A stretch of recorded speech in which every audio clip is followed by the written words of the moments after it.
Mr. Thomas, for the minutes. Yes, thank you. That item passes.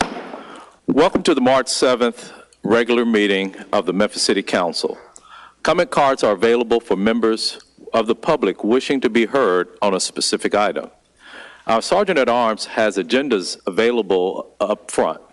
Please be mindful that all cards must be completed in their entirety, including the item number you wish to speak on.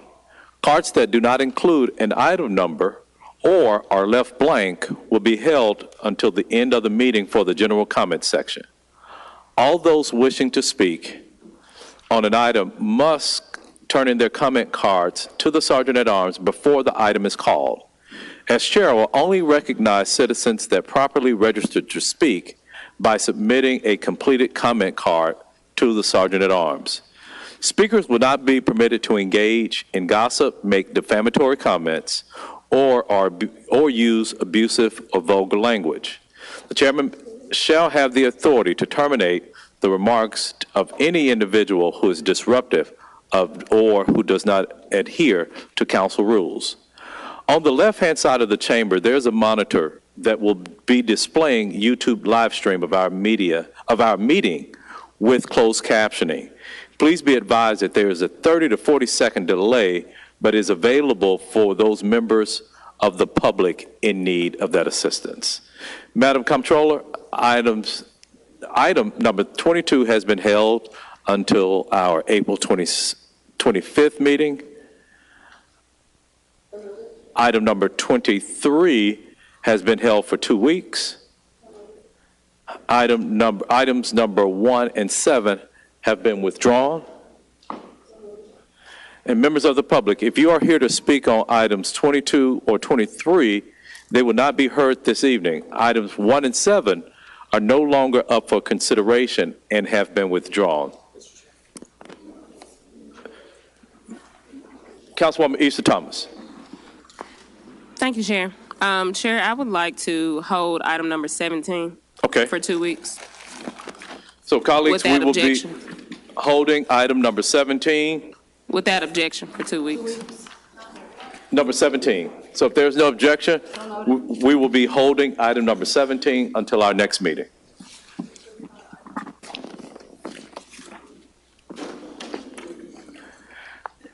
Madam Comptroller, will you please call item number 34? Item number 34 is a resolution honoring Animal Control Officer Lawrence Higginbottom on being named Animal Control Officer of the Year for 2022. This is sponsored by Chairman Jones.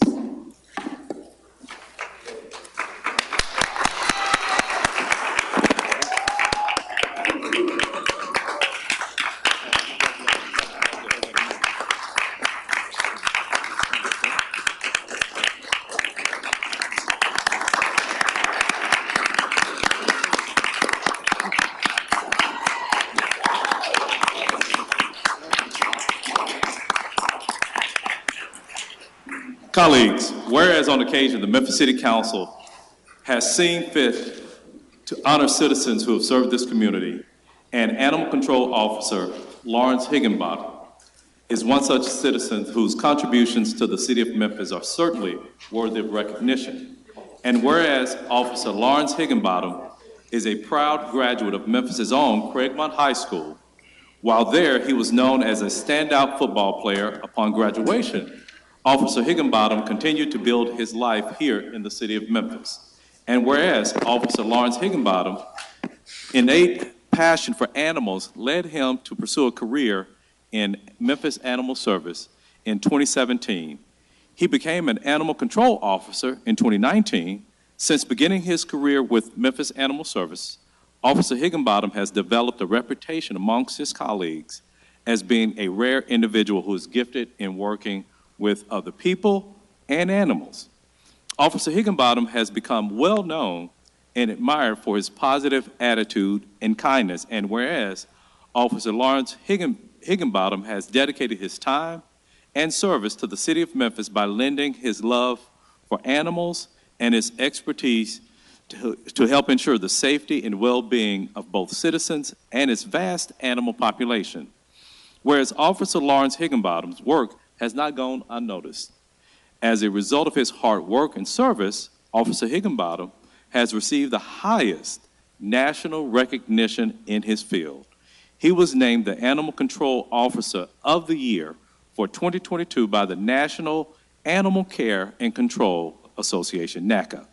Based on Officer Higginbottom's exceptional performance and the high praise he receives from others who work in Memphis Animal Service, it is unquestionable that this honor was well-deserved. And whereas, outside of his role as an animal control officer and the contributions he has made to the city of Memphis as an employee and to his community, Officer Lawrence Higginbottom is also a beloved father to 6 children and a proud owner of 3 dogs. Now, therefore, be it resolved that the Memphis City Council honors Officer Lawrence Higginbottom for his dedicated service and contribution to the city of Memphis, and we congratulate him on his national recognition as Animal Control Officer of the Year, given by my hand and under the seal of the great city of Memphis on the 7th day of March. Mr. Lawrence Higginbottom, congratulations, sir.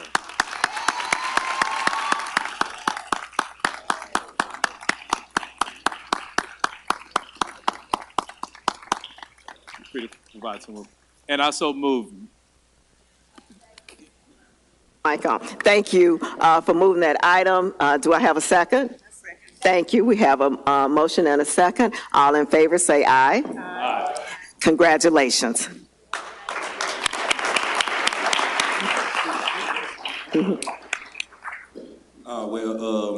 First of all, I want to thank God. Second of all, my mom, who's not here right now, but she just raised me to be, a kind person, regardless of what I'm going through and whatnot. So I just try to extend the love through friends, in my city alone. So it kind of helped me and navigate me through the job. So it's kind of second nature, that's all.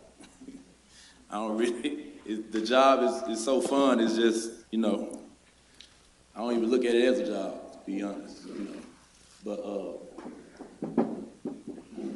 I don't really have too much to say, honestly. I can't even lie to you. I ain't prepared no speech or nothing, but I love what I do, and I continue doing it. And congratulations to you.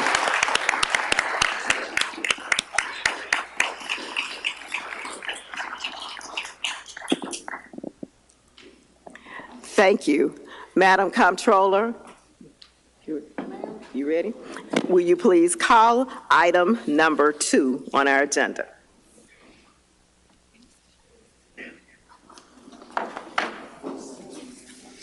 Item number 2 is a resolution approving the Pure Academy plan development at the subject property located at 4815, 4825, and 4847 Amy Road and 748 Wilson Road. This resolution is sponsored by the Division of Planning and Development. The case number is PD 22-06. No, not you. Thank you. Councilwoman Johnson. Thank you, Chair. This item was brought before the Planning and Zoning Committee, and it received a favorable recommendation, and I so move. Okay. That item has been moved by Councilwoman Johnson, seconded by Councilman Canale. Is there anyone who's speaking on this item? I see the applicants are here. They may want to say something because they're doing a fantastic job. Good seeing y'all again. And they just may want to say thank you. Yes, John Galwin on behalf of Pure Youth Athletics. Just want to quickly introduce my wife, Tammy Galwin, who has been behind the proposal that is being approved here tonight. And then to my left over here, we've got Billy Albans, who's Global Vice President for Medtronics, who's our Chairman of the Board of Directors of Pure. And then we have 2 very fine young men, one Alpha Diallo, who is a current Pure student, who is on his way to Rhodes College, where he'll be playing football next year. And then we have recent Pure graduate Tevin Carter, who plays quarterback for the University of Memphis Tigers.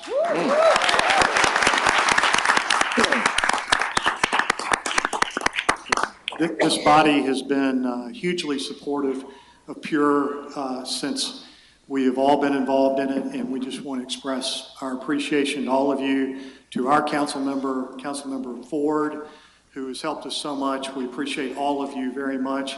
And Councilmember Johnson, thank you for your kind remarks.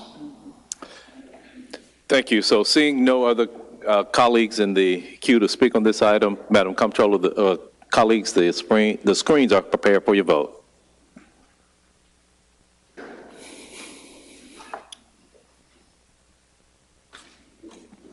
Canali, yes. Carlisle, yes. Colvett, yes. Easter Thomas, yes. Ford, yes. Johnson, yes. Logan, yes. Morgan, yes. Robinson, yes. Swearingen, Washington, yes. Warren, yes. Chairman Jones, yes. Thank you. That item passes. Thank you.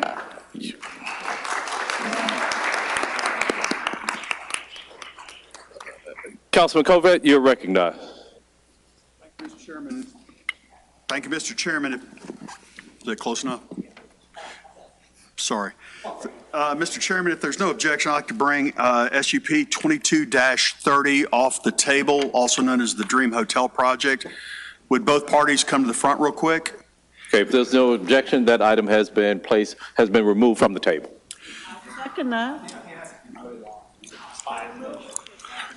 Without objection. Okay, without objection, it has been moved. Well, Madam Comptroller, well, I'll just do a roll call. All those in favor of removing this item off the table, please signify by saying aye. Aye. Any opposed? Okay, that item is off the table. Councilman Covett. Thank you, Mr. Chairman. Through a lot of hard work, SUP 22-30, we do have, I think it's like 14 amendments friendly that both sides have already agreed on.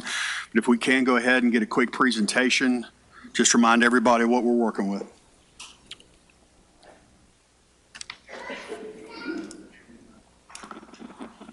Brett Davis, Division of Planning and Development. Good afternoon, everyone. This is case SUP 22-30. It's a special use permit request for a hotel in the Central Business District, which requires council approval for this use. Some basic information about who's applied, area, zoning district. Where was it? And I've got some elevations proposed, some conceptual elevations.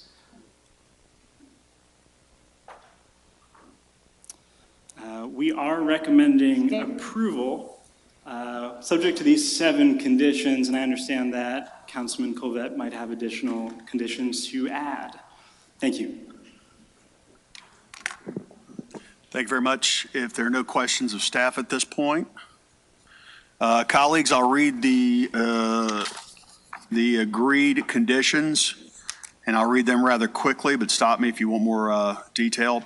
1, a minimum transparency of 20% as measured from floor to floor shall be provided on new upper floors along all facades adjacent to the right-of-way. 2, blank lengths of wall exceeding 30 feet are prohibited on all new upper floors along the facades adjacent to the right-of-way.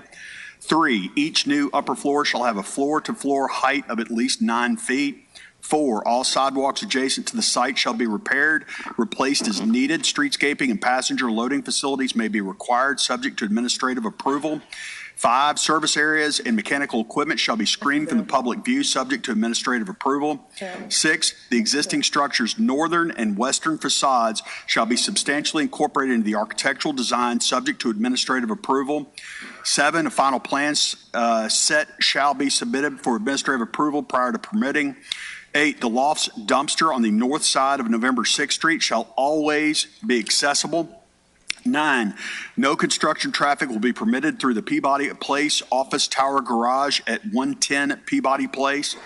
10, a loading dock and service area which will adequately serve all of the loading and service functions of the proposed Dream Hotel shall be provided within the property line of the subject site and enclosed inside the building. Except for the construction term, no delivery trucks or other vehicles shall park for any reason on November 6th Street, Gayoso Avenue, or Main Street at any time of the day or night other than for active loading or unloading activities. During the construction term, there shall be no obstruction that inhibits the flow of traffic on Gayoso, Main Street, or the temporary bypass built for November 6th. 11, an area of the storage of waste, trash, and other refuse which will adequately serve all of the waste disposable functions of the Dream Hotel project shall be provided within the property line of the subject site and enclosed inside the building. Except for construction term, no waste containers shall be placed in the streets or sidewalks surrounding the subject site at any time other than temporarily during active collection operations. During the construction term, there shall be no obstruction that inhibits the flow of traffic on Gayoso, Main Street, or the temporary bypass built for November 6th Street. 12, at any time on November 6th Street south of Gayoso is substantially closed to public, vehicular, and/or truck traffic. A continuous, available, and open alternate traffic route to 2nd Street, including a new or expanded curb cut on Gayoso at a minimum of 19 feet in width, will be provided, and the city engineer and other permitting authorities are hereby directed to issue the required permits. I'm almost done, I promise. 13, during the term of construction, if a tenant of the building or development, commonly called Barbaro, that's the property just north of Jolly, located between South Main and November 6th on the west and the east, and between Gayoso and Barbaro Alley on the south and the north, shall need to completely block Gayoso Avenue to load or offload. This shall be permitted for up to 3 hours per occurrence and requires the mover to install temporary signage completely blocking Gayoso. Signs shall be located on the east side of the intersection of Gayoso and South Main and installed before work commences and removed immediately after work is complete. Signs shall conform to the City of Memphis traffic engineering requirements for road closure. Road closure shall not occur more than one time per day. 14 and last, a building permit to commence construction of the hotel shall be obtained no later than January 1st, 2024, and a certificate of occupancy for the hotel shall be obtained no later than January 1st, 2026, or this special use permit shall expire and terminate. These are the friendly conditions that I think both sides will say that they admit to. Mr. Chairman, if I may, Dedrick, would you identify yourself representing Dream Hotel?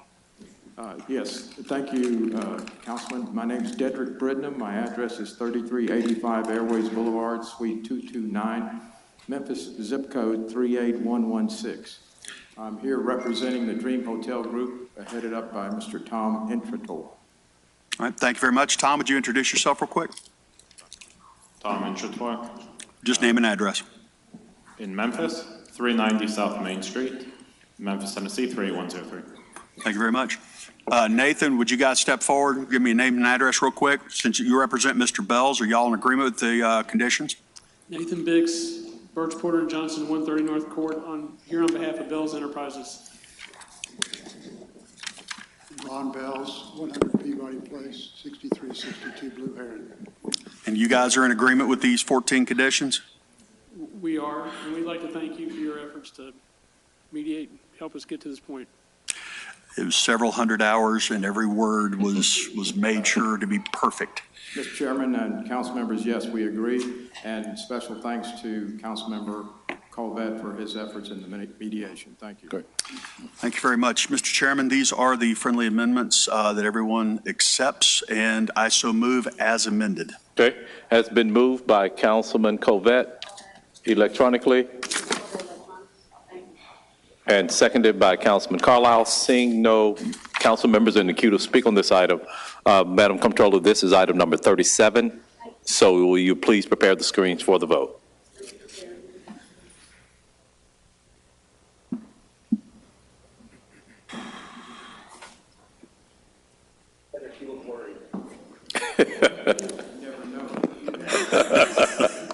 That is the correct answer. JB, you want to vote? Canale, yes. Carlisle, yes. Colvett, yes. Easter Thomas, yes. Ford, yes. Johnson, yes.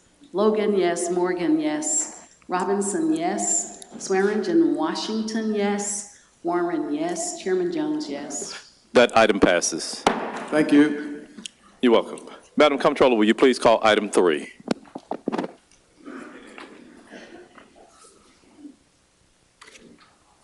Item number 3 is an ordinance amending ordinance number 5367 of the Code of Ordinances, City of Memphis, Tennessee, adopted on August 10, 2010, as amended, known as the Memphis and Shelby County Unified Development Code, to authorize a zoning use district reclassification for land located at 4225 Getwell Road by taking the land out of the residential single-family use district and including it in the employment use district. up for third and final reading. This ordinance is sponsored by the Division of Planning and Development. The case number is Z 22-12. The ordinance number is 5847. Thank you. Councilwoman Johnson. Chair, the Planning and Zoning Committee met, discussed this item, and it received a favorable recommendation, and I so move. Okay, if you would do so electronically, please. Okay, has been moved by Councilwoman Johnson, seconded by Councilman Warren. Seeing no council members in the queue to speak on this item, the screens are prepared for the vote. Council members, please cast your votes. Chair, we Yes. have not had a presentation. That's why I think he was here. Okay. I think they asked for another somebody. Okay, yeah, I'm sorry. So before you vote, let's have a presentation on this item. Yes. Anybody want one? Yeah.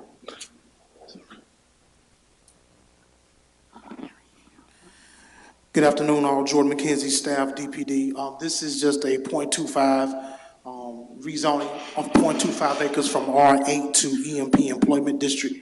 It's on 4225 Getwell Road, just location and vicinity. It's a very small sliver of the northern portion of the lot.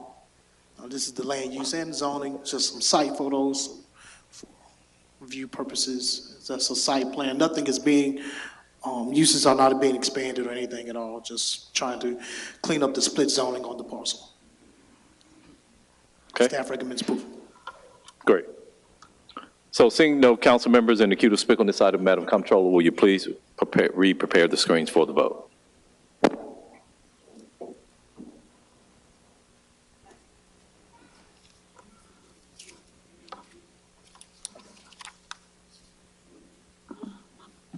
Canali, yes. Carlisle, yes. Colvette, yes. Easter Thomas, yes. Ford, yes. Johnson, yes. Logan, yes. Morgan, yes. Robinson, yes. Swearingen, Washington, yes. Warren, yes. Chairman Jones, yes. That item passes. Thank you. You're welcome. Madam Comptroller, will you please call item 4? Item number 4 is a joint ordinance amending the Memphis and Shelby County Unified Development Code as adopted by the City of Memphis August 10th, 2010, and by Shelby County on August 9th, 2010, as amended, to revise and enhance the joint zoning and subdivision regulations as recommended by the Memphis and Shelby County Division of Planning and Development and the Land Use Control Board. This is up for third and final reading. The ordinance is sponsored by the Division of Planning and Development. It was held from February 7th. Case number is ZTA 22-01CC. The ordinance number is 5844. Thank you. Councilwoman Johnson. Thank you, Chair. I think we need to move it to 4 on the screen. I can't move it. Okay, This particular item was. Number 4, yes. Okay, this item was held and discussed in planning and zoning, and it was approved, but before I want to move it, there are some amendments that has to be made to this particular item due to a lot of community communication that we had since the last meeting. So I move it as amended. As amended, okay. So if you would introduce yourself, sir. Yes, Mr. Chairman, Brett Ragsdale with the Division of Planning and Development, and I would just like to say that it's by chance and circumstance or timing that I'm here instead of Director Zena to carry this across the finish line. And he is on a well-deserved vacation, but I want to thank Robert Gordon for really working with his constituents who are varying degrees and varying opinions, and he and Director Zena really worked hard, and so I'm glad to be here to announce that, but I do give a lot of credit to Director Zena and Mr. Gordon. So there were 2 amendments at the last meeting. There was one issue that was really regarding townhouses in the RU1 zoning district, and so we came to a resolution with those. Originally, we were recommending townhouses by right in RU1 on arterials and collector streets on the corner, and by special use permit on other streets. We came to an agreement to remove the recommendation to allow special use permit approval for other streets and just remove that completely. So we agreed to have RU1 allow townhouses by right on arterials and collectors.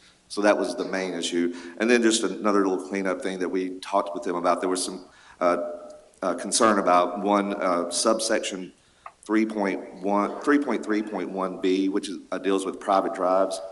And so we are adding a short sentence in there. So right now it reads, an alley may not constitute frontage. And so we're just adding or rear private drive to that. So the new language will read, an alley or rear private drive may not constitute frontage. And those are the two changes that we have that have not been approved yet. Okay. We have questions from Councilwoman Logan. Councilwoman Logan. Thanks, Chair. I just needed, I didn't hear what you said about the by right part. What was changed from our last meeting? We just removed what we were requesting to allow townhouses in the interior of RU1 streets by special use permit. So we agreed to remove that request. And so we had all agreed to allow townhouses by right on arterials and collectors. And so that's what we ended up with. So the new language would be that townhouses will be allowed by right in RU1, but only at the corner where we have arterial and collector streets that meet. Okay. Okay. Well, I know we talked about, there was a question about what was considered a major, did you all resolve that as well? Yes, ma'am, we did. Okay. All right, thank you. I'll get back to you. Okay. Seeing no other council members in the queue to speak on this item, Madam Comptroller, will you please prepare this item for the vote?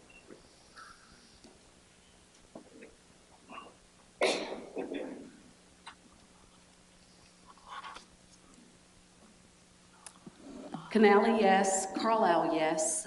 Colvett, yes. Easter Thomas, yes. Ford, yes. Johnson, yes. Logan, yes. Morgan, yes. Robinson, yes.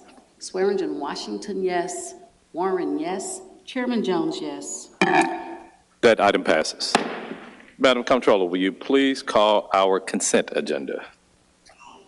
Thank you. That will take us to item number 5, which is up for second reading. Ordinance number 5856 is sponsored by the Memphis City Council. Item number 6 is also up for second reading. Ordinance number 5857 is sponsored by Councilwoman Easter Thomas and Chairman Jones. On our add-ons, we have 2 ordinances. Item number 31, up for first reading, an ordinance to provide for police reform, codify policies and procedures for Memphis police officers relating to traffic stops, use of force, use of body cameras, anti-profiling rules, personal conduct of officers, and establishing reporting requirements by the Memphis Police Department for officer misconduct and interactions with citizens. Up for first reading, ordinance number 5858 is sponsored by Councilman Carlisle. Item number 32 is a joint resolution. Excuse me. I am on item number 36, is an ordinance to amend the City Council meeting dates for 2023. Up for first reading, ordinance number 5859 is sponsored by Councilman Carlisle. And that concludes our consent agenda items, Mr. Chairman. Okay, thank you. We have one card to speak on a consent agenda item, item number 31, and that card is from Beth Hothberg.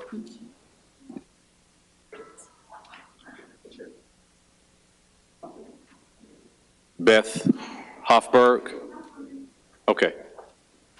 Mr. Chairman. Yes. I have the engineering items I'd like to addendum to this consent agenda as well. Okay. One second, please, Ms. Hoffberg. Are you sure I'm the only 31, though? I know other people have submitted for 31. I have a card here for item number 31 that's on the consent agenda. But before you speak, Madam Comptroller, you can... Agenda? Give me 1 second, Ms. Hoffberg. You can proceed. No, yeah, Ms. Well, Knight. thank you. Yes. For the record, we also have item number 8 up for second reading. An ordinance sponsored by the Division of Planning and Development is case number 23-01, ordinance number 5855. And we have engineering items that needed to be added to this read. Item number 9 is a resolution approving supplemental agreement number 1 to CR 5395 Pilot Cart Lot fueling station, and there is a request for same night minutes. And item number 10 is a resolution accepting public improvements for 3965 Old Getwell Road, mechanical system drainage, and authorizes release of bond. There is a request for same night minutes, and that contract number is CR-5410. Mr. Chairman, that concludes our agenda items now. Okay, thank you. Ms. Young, do we have any more cards for item number 31? Okay. Okay. Ms. Hoffberg, Thank you have you. 2 minutes to speak. Yes, okay. Beth Hoffberg, 717 South Riverside Drive. I'm in 38103. Thank you. I think it's unfortunate that we're talking about number 31 prior to talking about ordinances 16 through 21. And I'm also frustrated that we're not going to be talking about ordinance 17 since apparently that got held out of nowhere. But I just want to make sure that everyone in the audience understands what item 31 is. Item 31 is designed to repeal all of these other ordinances that we have been coming in here and fighting for over and over and over. So later tonight, when we hopefully see you all vote yes on the other ordinances that we've been asking for, I want to make sure the people in the audience here recognize that that's not truly a win unless this ordinance is written correctly. It's supposed to include everything that we've been asking for, and it does not include pretextual stops the way that we've been asking for. I'm here, I'm wearing a mask tonight because I don't feel well. I'm sick. I got sick because I'm a foster parent, and I was fostering 2 little kids this weekend, a 3-year-old and a 5-year-old. They're black boys. And from my home, you can look out the window and see blue flashing lights as part of the safety. I had to close the blinds in my home because they were so traumatized by seeing the blue lights and thinking that police were going to come and kill them. They are 3 and 5. They're 3 years old and 5 years old. What are we doing with our policing? That's a reality for these boys. I know there are several white people on the council that have children. Can you imagine your children thinking that they're going to be killed by police when they're 3 and 5? They're in preschool. Ms. Hoffberg? Yes. That's the conclusion of your time. Was that 2 minutes? Yes, ma'am. Okay, thank you. Thank you for Please the vote comments. no. Councilman Carlisle. Mr. Chairman, thank you. Item number 7 was the Homedale subdivision. Did they have their neighborhood meeting? Councilwoman Johnson. Thank you, Chair. Yes, they did, and the applicant has withdrawn that particular application at this time. Thank you.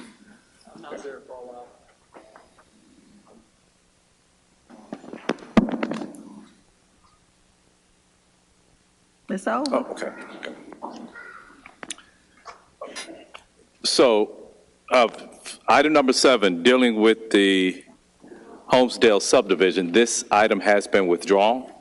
Okay. Now, we do have three cards for members of the public to speak, but this item has been withdrawn, so it's not under consideration by this council. I don't know if Ms. Keys, Mr. Salisbury, or Attorney McCracken still want to speak on this item, but, okay. They don't speak on it, it's withdrawn. Okay. Ma'am, this item has been withdrawn, so there's no need to speak on this item. So if it comes back before the council, you know, you're free to come back and speak on that item at that time, but this item has been withdrawn. So thank you all for coming down.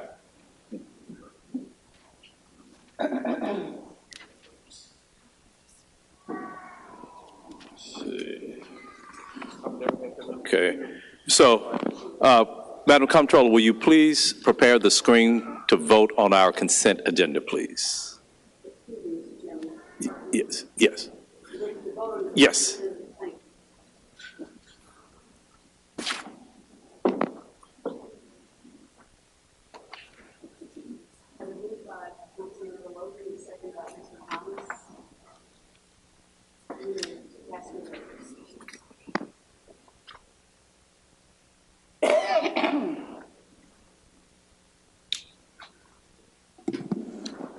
Canali, yes. Colvett, yes. Easter Thomas, yes. Ford, yes. Johnson, yes. Logan, yes. Morgan, yes. Robinson, yes. Vice Chairman Smiley, yes. Swearingen, Washington, yes. Warren, yes. Chairman Jones, yes. Okay, that item passes. Madam Comptroller, will you please call our fiscal consent agenda? Thank you, Mr. Chairman. We have item number 11, a resolution accepting and appropriating the sum of $50,000 funded by National Park Service American Civil Rights Grant chargeable to the FY23 budget for the National Park Service to support the Memphis Heritage Trail, District 6, Super District 8. This resolution is sponsored by Housing and Community Development. There is a request for same night minutes. Item number 12 is a resolution to accept, allocate, and appropriate grant funding in the amount of $279,036.02 from the Mid-South Emergency Planning Coalition, Tennessee Hospital Education and Research Foundation. All council districts, this resolution is sponsored by Fire Services, and there's a request for same night minutes. On our add-ons, we have item number 28, resolution to amend the council FY23 grant allocations. All council districts, this resolution is sponsored by Councilman Canali. There is a request for same night minutes. Item number 29 is a resolution to amend the council FY23 grant allocations. All council districts, this resolution is sponsored by Councilwoman Easter Thomas, and there is a request for same night minutes. Item number 30 is a resolution to amend the council FY23 grant allocations, all council districts. This resolution is sponsored by Councilman Ford Sr., and there is a request for same night minutes. Mr. Chairman, that concludes our fiscal consent agenda items. Thank you, Madam Comptroller. Madam Comptroller, will you please prepare the screen to vote on our fiscal consent? I see no members in the queue to speak on this item. It's moved by Easter Thomas and second by Morgan. Okay.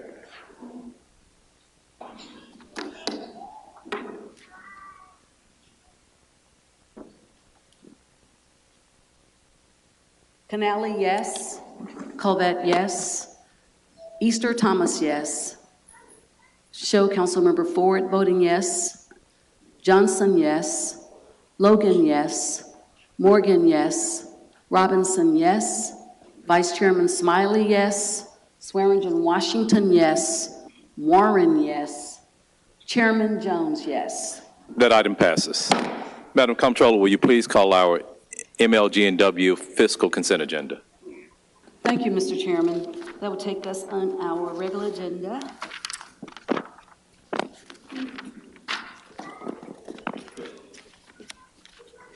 To item number 13. A resolution approving change number 1 to contract number 12027, Voice PBX Systems Network Maintenance with Black Box Network Services Incorporated, to increase the current contract value in the amount of $11,000. Item number 14 is a resolution awarding a 36-month purchase order to TR Miller Mill Company, Inc. for various sizes of southern yellow pine poles in the amount of $9,891,100.65. Item number 15 is a resolution awarding a 36-month purchase order to Engineered Ceiling Components, LLC, for concrete standards in the amount of $1,296,742.76. Mr. Chairman, that concludes our MLGW fiscal consent items. Thank you, Madam Comptroller. That item has been moved by Councilwoman Robinson, seconded by Councilman Canali. Seeing no members in the queue to speak on this item, Madam Comptroller, will you please call the roll? Will you please prepare the screens for the vote?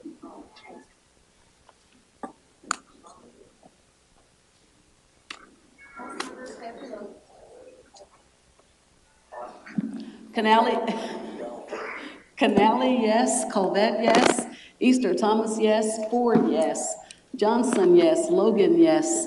Morgan, yes. Robinson, yes. Vice Chairman Smiley, yes. Swearingen Washington, yes. Warren, yes. And Chairman Jones, yes. That item passes. Madam Comptroller, will you please call item 32?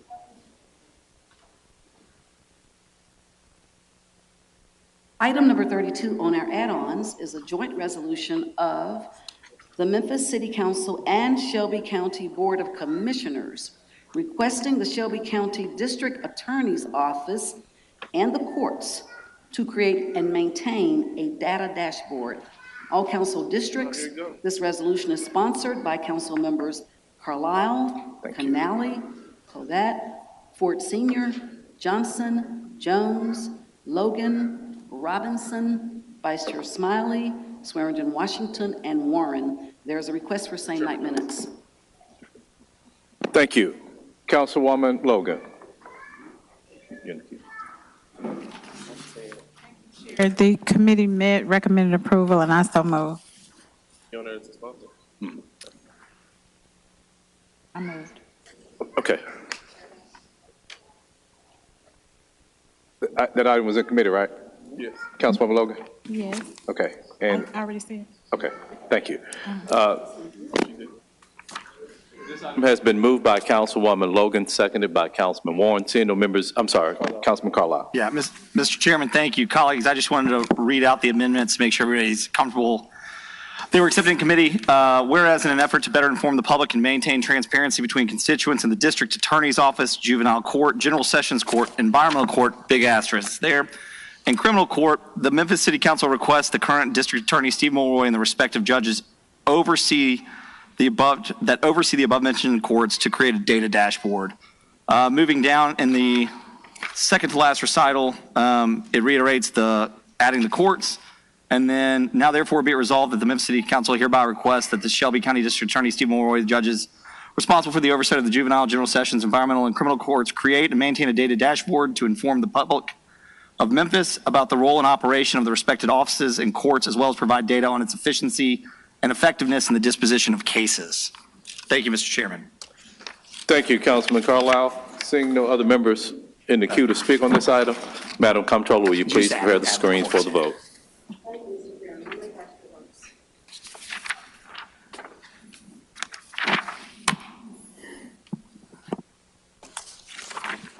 Canale, yes. Carlisle, yes.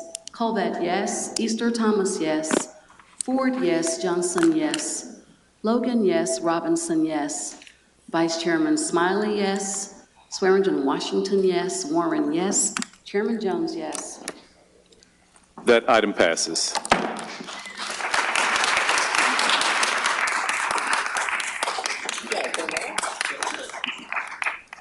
Madam Comptroller, will you please call item 33? Item number 33 is a resolution to reallocate and appropriate $2,500 from ARPA funds to the Methodist Healthcare Foundation to pay for city first responders to attend the foundation's mental health breakfast. All council districts, this resolution is sponsored by Councilman Canale, and there's a request for same night minutes. Thank you. Councilman Carlisle. The committee, thank you, Mr. Chairman. Committee met, recommends approval, and I so move. That item has been moved by Councilman Carlisle, seconded by Vice Chair Smiley. Seeing no members in the queue to speak on this item, Madam Comptroller, will you please prepare the screens for the vote?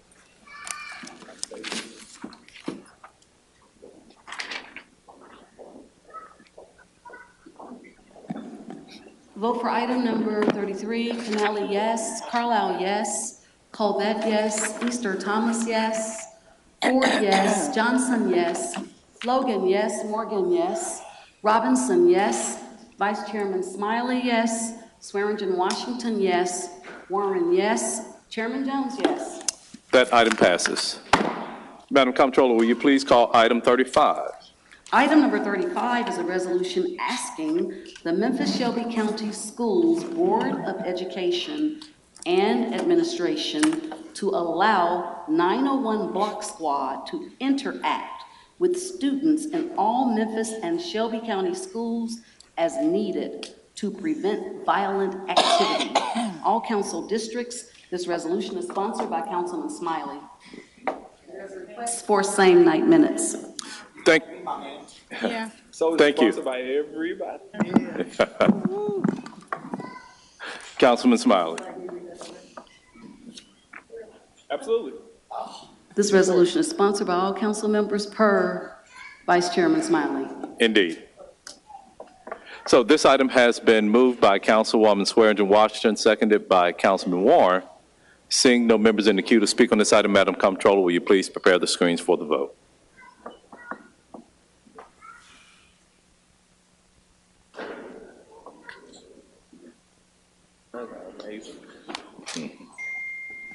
Canali, yes. Carlisle, yes. Colvett, yes. Ford, yes. Johnson, yes. Logan, yes. Morgan, yes. Robinson, yes.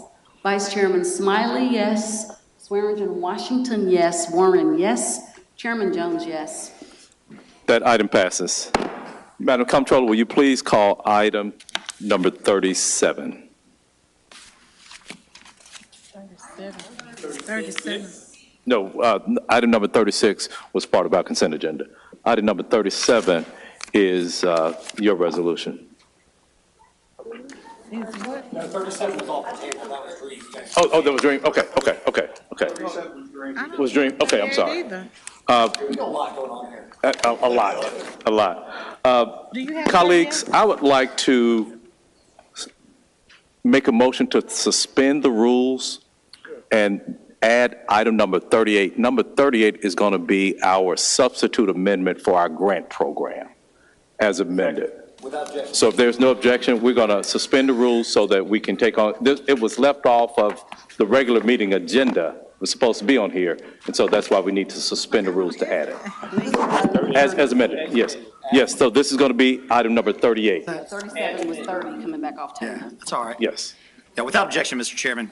So, without objection, the rules have been suspended so that we can add item number 38. And the 38, the caption on this is a substitute resolution to amend the Memphis City Council Community Grant Program for fiscal year 24.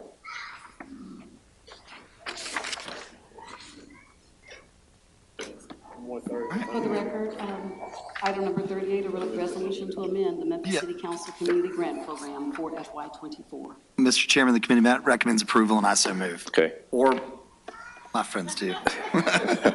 Okay, that item has been moved by Councilwoman, well, actually moved by Councilwoman Swearingen Washington, seconded by Councilwoman Logan. Councilman Warren, you're in the queue. Oh, hold on one second. Yes. Could we get the initiator of the motion to perhaps explain to the audience why we're doing this and what we hope to accomplish by it? Okay, so thank you, Mr. Warren. Colleagues, members of the public, the Memphis City Council, for at least since 2016, my first year on the council, we've had a grant program whereby the council sees fit to help nonprofit organizations in our community. So we have to approve this each year for each fiscal year. So this year, we will be, as a council, we will have $3.2 million. This resolution is to ask the mayor to prepare a budget that sets aside $3.2 million for the council to administer its grant program to nonprofit organizations here in the city. So this amendment here talks about some different rules and some changes that we've made for this next fiscal year. The application, so some of the amendments that were made in the meeting, in our budget meeting today, the application period will be open from May 15th through July 1st. So nonprofit organizations can go to the City Council's webpage and apply for grants on that page. You also, this will, part of the changes too in this is that council members must allocate 75% of the allocation by July 15th and the remaining 25 by November 1st. So did I leave anything out, Mr. Warren, that you can think of? Okay. I just wanted us to get that information out to people so they know they're going to have to start May 15th and they've got till July 1st. And if they miss it, it's going to be the next year before they can get a grant. Right. So we have 6 full weeks for nonprofit organizations to apply for the grant program for the fiscal year 24 year. Okay. Okay. It has been moved and seconded. Madam Comptroller, will you please prepare the screens for the vote?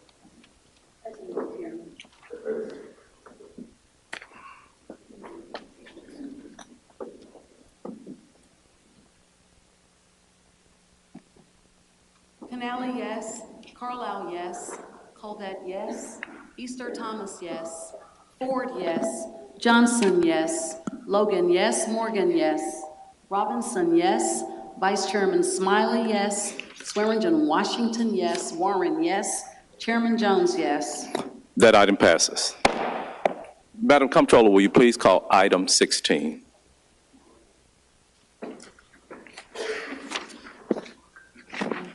Item number 16 is an ordinance to establish a procedure for the Memphis Police Department to conduct an annual independent review of the Police Training Academy and all training techniques. Up for third and final reading, ordinance number 5848 is sponsored by Council members Carlisle, Canali, and Smiley. Thank you. Councilwoman Logan. Thank you, Chair. The committee met and recommended approval, and I so move. Okay, that item has been moved by Councilwoman Logan, seconded by Councilwoman Johnson. We don't have any council members in the queue to speak on this item, but I do have two comment cards. The first comment card is from Ms. Chelsea Glass, to be followed by Ms. P. Moses. So, Ms. P. Moses, after Ms. Glass, could you make your way to the front?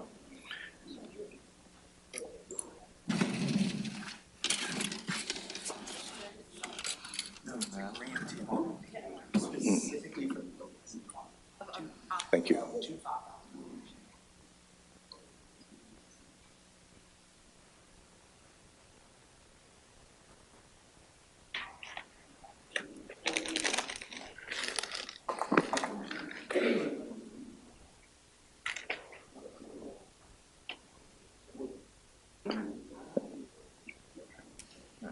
And Ms. Glass, please state your name and address for the record, please, and then your 2 minutes will begin.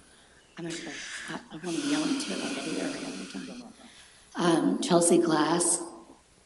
No matter what I do, I yell on this. 1315 Concourse Avenue, 38104. I'm not going to take a lot of time here because basically we got shut out of an opportunity to respond to agenda item 31. So I just want to come before the City Council today and say no to Wade's ordinance and to please pass the three that Decarcerate Memphis are here supporting today. That's it. Thank you, Ms. Glass.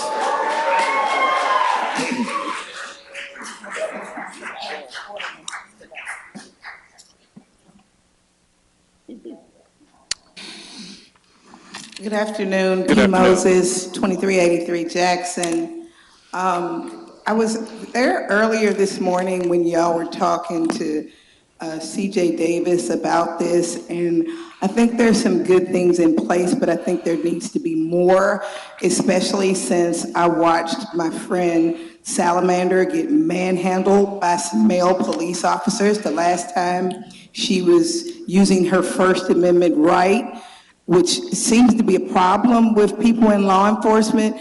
But I do think that there needs to be something added in there about diversity inclusion, because according to cultural competency training, you're not effective in that training if you're not able to decipher between people of different genders. And no man should be manhandling any person that identifies as a woman. And she does, and I watched that happen, and I think that it needs to be something added in there. And again, we're available to help you get the proper training that you need. You know, we're not even looking for a check like the ones that you're gonna be paying CJ Davis to do the training, but you need to talk to people who understand the community that identifies differently. We're not all the same. We're never gonna be, Mr. Smiley. And it's just important for us to treat people the way we want to be treated in 2023. And I did not like seeing officers manhandle her. And I want to put that on the record, that, you know, we have to treat people the way we want to be treated. And I save the rest for the next one. Thank you. Thank you, Ms. Moses.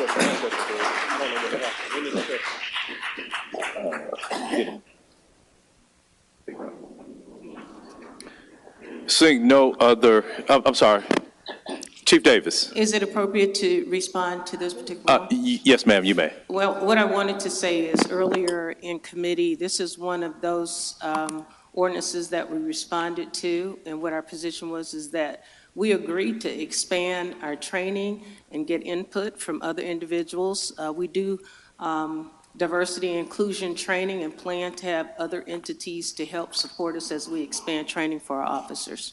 Thank you. Thank you, Chief Davis.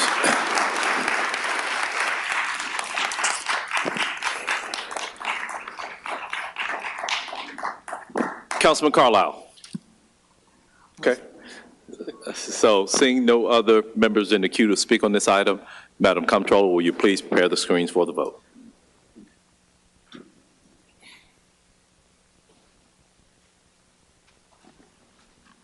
Canali, yes. Carlisle, yes. Colvett, yes. Easter Thomas, yes.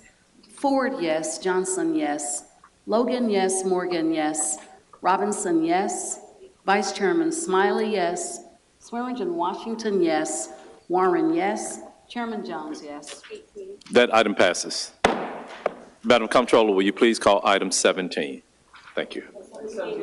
Oh, yeah, 18, I'm sorry. Item number 18 is an ordinance to amend the City of Memphis Code of Ordinances, Chapter 21, Motor, Traffic, and Vehicles, Article 1, General Provisions and Definitions, to require the Division of Police Services to use only appropriately marked law enforcement vehicles to conduct traffic stops. Up for third and final reading, ordinance number 5850, sponsored by Councilwoman Logan. Councilwoman Logan. Thank you, Chair. The committee met and recommended approval, and I so move this as a substitute ordinance that you all should have. I did it electronically. And just to note, in Section 141, under definitions, is where the substitute ordinance from our meeting this morning, we had some input from Attorney Wade, and we just wanted to make certain that we include everything necessary in this ordinance to make sure that it passes. And so the definition here is just a little bit more definitive, and I can read that. Marked law enforcement vehicle means a law enforcement vehicle equipped with at least one light bar assembly designed to display more than one steady burning, flashing, or revolving beam of light with 360 degrees visibility, a horn, siren, an electronic device, or exhaust whistle from which audible signals may sound, and graphics marking or decals clearly identifying MPD on at least 3 of the following 4 sides: front, rear, left, or right side. And then throughout the document, there have been we crossed out or deleted or struck inappropriately marked law enforcement vehicles because we spelled it out in the definition. So, and with that, as I said, I so move. Okay, that item has been moved by Councilwoman Logan, seconded by Councilwoman Easter Thomas. We have several council members in the queue. Councilman Carlisle, you're recognized. Thank you, Mr. Chairman. Councilman Logan, so you're defining marked, hey, y'all. You're defining, setting the mood in here, huh? You're defining marked law enforcement vehicle. Is it referenced? You've then struck appropriately marked law enforcement vehicles. So where is this definition fitting in the actual charter itself, or in the Code of Ordinances? I'm going to note where you see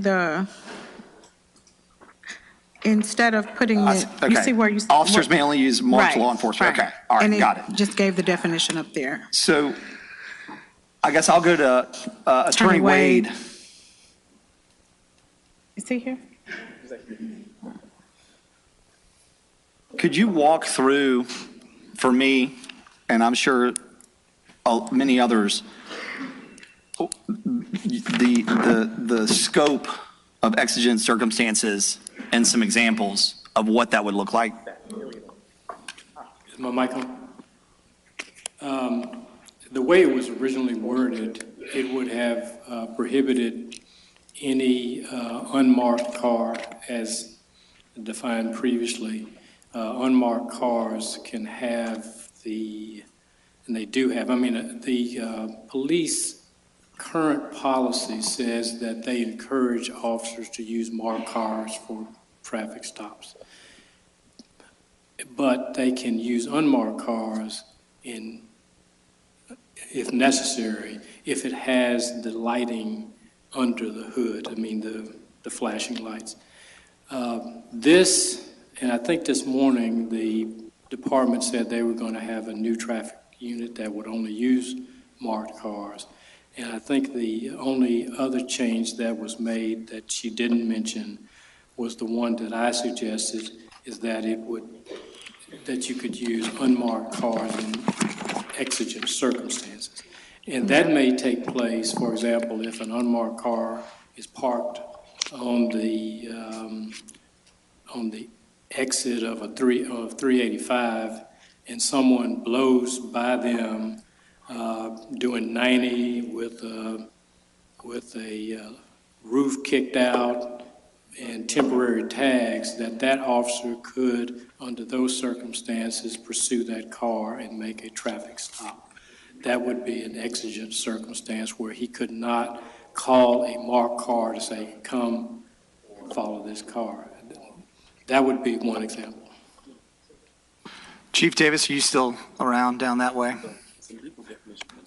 Hey, Chief. Hello.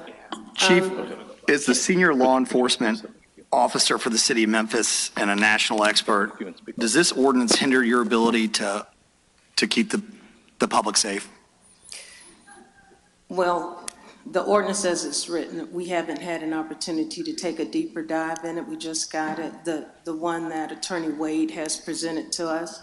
I will say the example he gave was a very good example. Just last week, I was on the expressway in my unmarked car with my driver, and tires started flying off of the vehicle in front of us, off the back of a truck.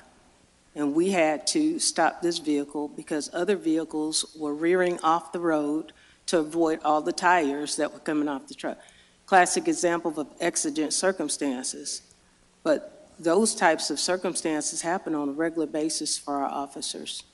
We have detectives, our whole detective bureau drives unmarked cars. They witness all kinds of emergencies and other situations that they're compelled to respond to.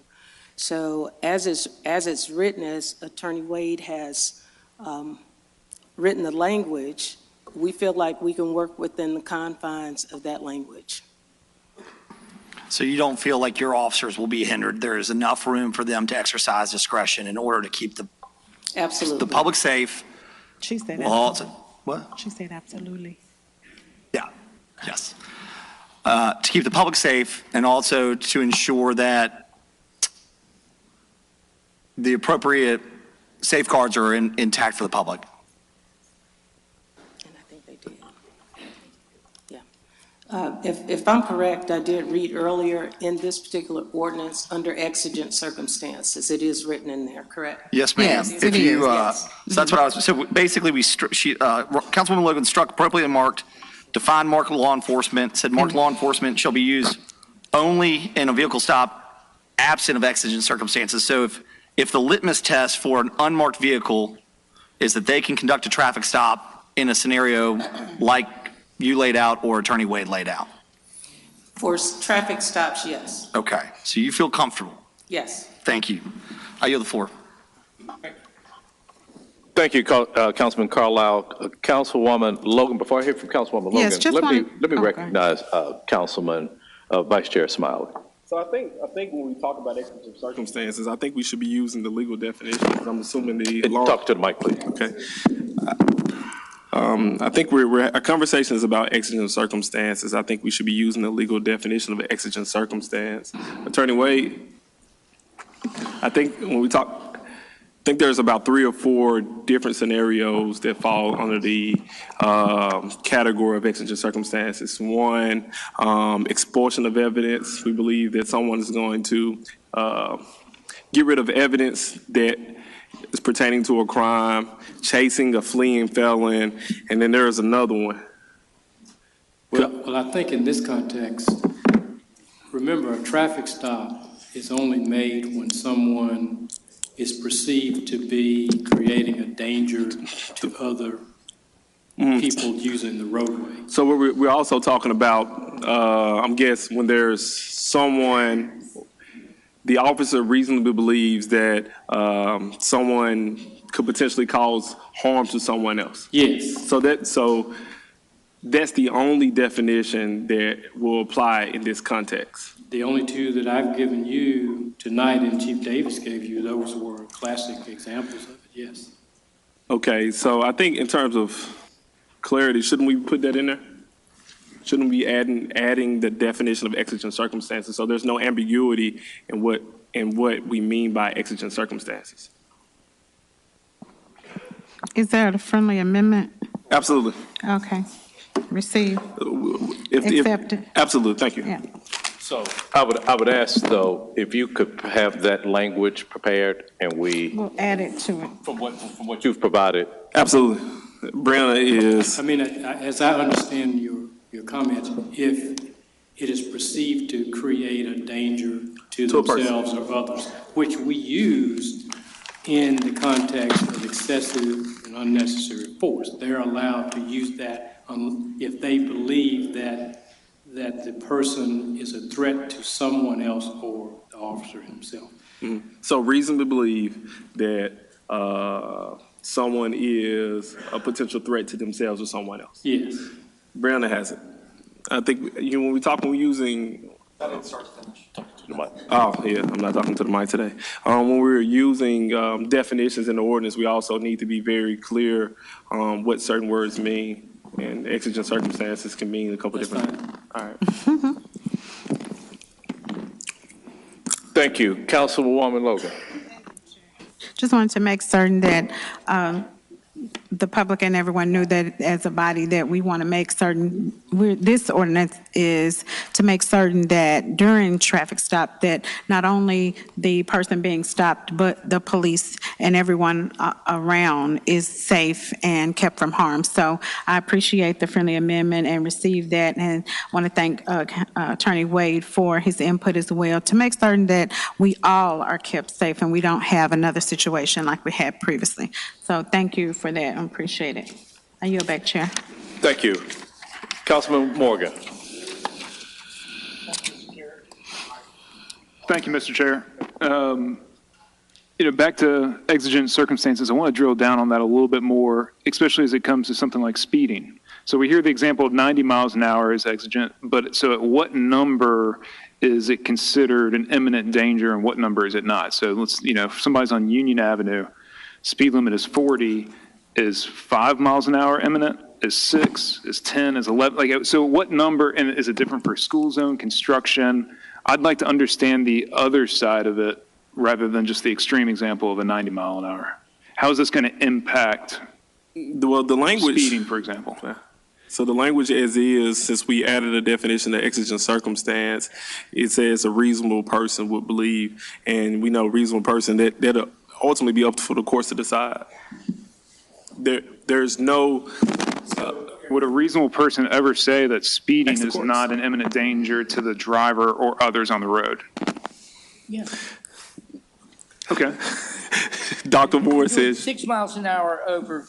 If you're doing 6 miles an hour over the speed limit, you may be breaking law, but you're probably not being dangerous. Okay, great. So I mean, that's an example. Then 7. Maybe so 7 or 8. But I mean, if the traffic is flowing with you, and the traffic's doing 42.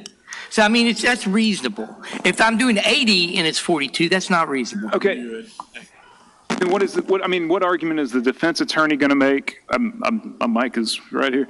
So what argument is the defense attorney going to make? What argument is the judge going to accept, in terms of where is the line drawn? What are we going to advise our officers in their training of what qualifies as exigent circumstances or what they should should begin a pursuit and what they should not, because we draw it out for them, I mean, to the letter. We've got hundreds and hundreds and hundreds of pages of policies and procedures. Everything is laid out there. How are we going to define it to the officers of go, no go? Okay, to the administration, to Chief Davis. Davis, or to, Chief Sink, or Chief did you all Sink. want to speak to that? And so a question that I have too along those lines, do we not already have, I guess, a certain amount, to use speeding, for example, over a certain amount, it's considered reckless driving, is it not? Yes, it is. Okay, so Yes, it is. if that's already been established, or isn't that established someplace else in another ordinance, state law, whatever the case may be? Yes. Well, that will take care of this speeding instance. So we know that 5 miles per hour over, back to your example, in a 25 mile per hour zone is not excessive, but 45 or 65 in a 25, then that would be, and that would come under reckless driving, and there are other things that would capture And that. other ordinances that would describe similar exigent circumstances, even hit and runs, where individuals are injured and witnessed by someone in a detective vehicle. Okay. The commission of a felony, exigent circumstances. Councilman Morgan? So reckless driving is the minimum barrier for an unmarked car, if this passes, and able to initiate pursuit. I'm not prepared to. Councilman Logan. Actually, Chairman mentioned that there are other ordinances that can speak to what that threshold would be. He's not saying use the reckless driving ordinance to bear that. Chairman and Chief Sink and Attorney Wade have already spoken that there are, or agreed that there are ordinances that can speak to that and govern that threshold of how many miles over, how fast, how much. That's not what we're debating. I mean, that's not what's at stake right here. We're putting those measures in place to define that, and you can use the precedent that's already there for that. I'm trying to ask the administration how they would define it. And that's what she just said. She agreed. Well, no, we got into reckless driving, we got into DUIs, we got into hit and runs. I'm trying to understand where the rubber meets the road. When this thing passes, how will it impact our unmarked cars and their ability to make traffic stops? What would change, not at the maximum level of the example of 90 miles an hour and 385, but at the minimum level, what's the barrier? I'm just trying to figure out the range of what's impacted, and I don't think the council member or the administration's answered that yet. So that could be a list that, and I understand what you're saying. What would those different circumstances be that could, in fact, be a list of different types of scenarios that would, what could be characterized as exigent circumstances? We could work on a list, but what we do want to convey is that undercover vehicles are not utilized for the routine purpose of traffic enforcement on a daily basis. We have marked vehicles that are utilized for traffic enforcement. However, there are certain situations, if you witness a particular serious incident, then an officer would be compelled to follow that vehicle, whether it's a commission of a felony in the presence of that officer. And, I know we're trying to use reckless driving, but that's one example. Okay, thank you, Madam Chair. You back. Thank you, Councilman Morgan. Councilman Logan, did you want to follow up with this? Vice Chair Smiley, you've spoken. Are you still in the queue? I'm out. Okay. Colleagues, we have, and members of the public, we have 19 cards for this item. So that's just on this item. Excuse me. So we have, it appears that we have 13 members of the public wishing to speak for this, 6 to speak against. And so we have other items on the agenda that's going to speak to this. So what I'm going to do, for each side for this item, I'm going to allocate 15 minutes to each. This is a meeting. This is, ma'am, for those. So.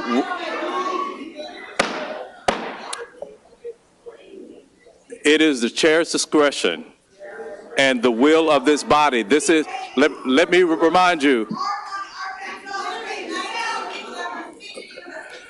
So.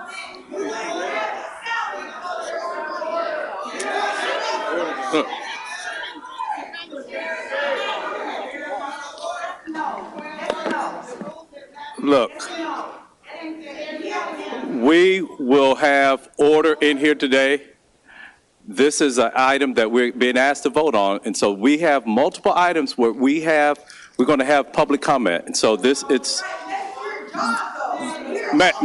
ma'am, if another outburst like that takes place, I'm going to have you removed from the audience. But this is a meeting in the public, not a meeting of the public. So I'm going to allocate 15 minutes per side for this item. So. Councilwoman Easter Thomas. Thank you, Chair. I want to be added as a co-sponsor for this ordinance with Councilwoman Logan. Okay. Thank you. Yes. Did you hear me? Okay. Councilwoman Easter Thomas would like to be added as a co-sponsor to this item. So we will hear those who are against this first. And we have Daryl Sheffield. And so please be mindful that there are other speakers who would like to speak, and all of you all who are speaking against this item will be allotted 15 minutes to do so. And you don't have, neither side has to take all 15 minutes because there are other items to speak on. Mr. Sheffield, please state your name and address for the record. Ladies and gentlemen of the council, my name is Daryl L. Sheffield. I am a retired colonel from the Memphis Police Department. Okay, what's your home address, sir? My home address yes. is 4485 Waverly Farm. City and state? That's Millington, Tennessee. Okay. Mr. Sheffield, our rules state that you have to be a citizen of a resident of the city of Memphis to speak on this item. Okay. So we appreciate your service to the Memphis Police Department, but this is going to be a long night, Mr. Sheffield, and I'm going to have to be a stickler for the rules for both sides tonight. Okay. So I will not be allowed to speak. No, sir. Having served the city of Memphis 35 years. Thank you, Mr. Sheffield. Our next speaker is Seth Cochler. I apologize if I mispronounced your name. Seth Coker, 3582 Manners Coker, Avenue. sorry about that, yes. I'm a University of Memphis student. I live within walking distance of the university. Within the last 6 months, we have had someone shot behind our property. Eliza Fletcher was abducted just down the road. A gang member shoot at our house and my friends. Countless vehicle break-ins, car thefts, reckless driving, and a good friend of mine and his girlfriend robbed at gunpoint on campus. This is not sustainable. Crime is consuming our lives every day. It is out of control. We need to reach the goal of 2,700 officers. We need more traffic enforcement. We need criminals to be held accountable. Groups like Decarcerate Memphis represent just a small faction of citizens and voters. Their demands are not the demands of the majority. Hey, Jones, excuse me. Cars from traffic enforcement. It makes us less safe. We need our specialized units. We need our police. We need our police to do what they need. We need safety. Thank you. Chairman Thank Jones, you. may I say something?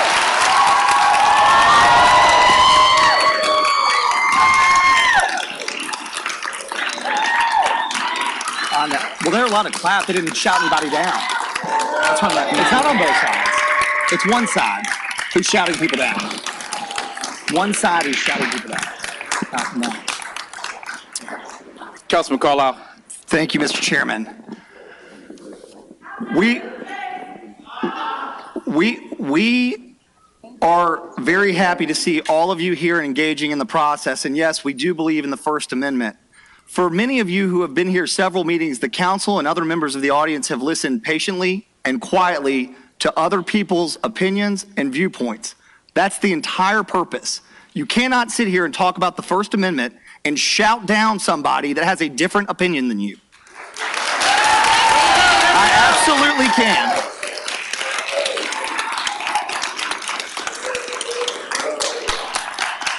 We can have a constitutional conversation afterwards, but you asked us to give you time to listen, and we're trying to give other people an opportunity to speak too. If they disagree with you, let them finish what they have to say.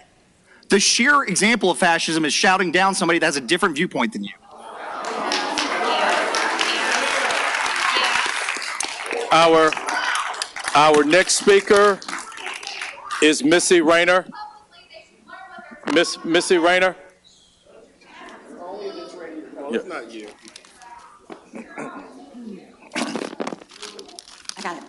Missy Rayner, 2145 Memphis, Tennessee, 38119. I want to thank you all for your service to this community. And I want you to know that I'm a member of the Back the Blue 901. As you look out into this crowd and you see a sea of blue, I want you to grasp the seriousness of your decisions and votes. Citizens of Memphis are frightened like they've never been before and tired of living in fear. I never felt this fear until my nephew Drew Rayner, the Rhodes College student, was murdered in a home invasion, October 2021. Citizens are exhausted by the men and women, for the men and women who wear the blue so proudly, because it seems that their hard work in arresting criminals is all in vain. Citizens are tired of the juvenile court system, the judges and the DA, for not fulfilling their oaths of office to protect the same citizens who elected them. Citizens are asking and even demanding that you, as our leaders, who were elected by us, to help by supporting the MPD and not tearing them down. At the end of the day, they are citizens like us with families. And as some have said, they too are frightened by the crime when they remove their uniforms and become one of us. The police academy is graduating more and more qualified men and women. And next year's budget, I believe, has a cushion for more money. But you can't stop there.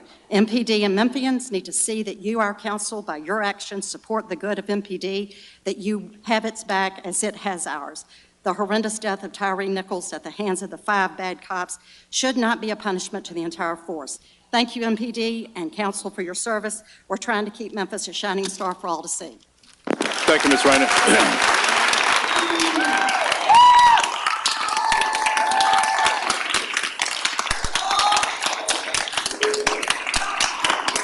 Our next speaker is Melissa Pope. Melissa Pope. Our next speaker is Melissa Pope.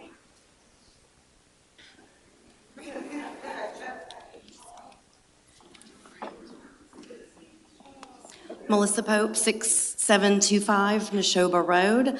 I want to share an example that I saw recently while calling on a client in Midtown. I was at the corner of Overton Park and Cleveland at an office that has a lot of glass facing that corner, and I see a car traveling at a high rate of speed. There's a police officer behind him, a marked car, turns his lights on to pull the gentleman over, or I assume a gentleman, whoever, the driver. And that driver proceeded to fly at probably 60, 80 miles an hour down Cleveland through a red light. So they're not stopping for marked cars, so why not have unmarked cars out there? It doesn't matter. The rats are running riot, and we're tired of it. It's the Wild West. We need more cops, and we need more oversight so that we can actually start having consequences for actions in the city, because there's none. Thank you.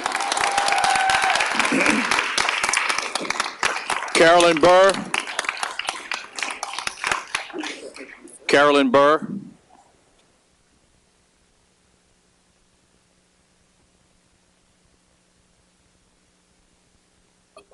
Oh, I'm sorry, Ms. Burr, are you for or against?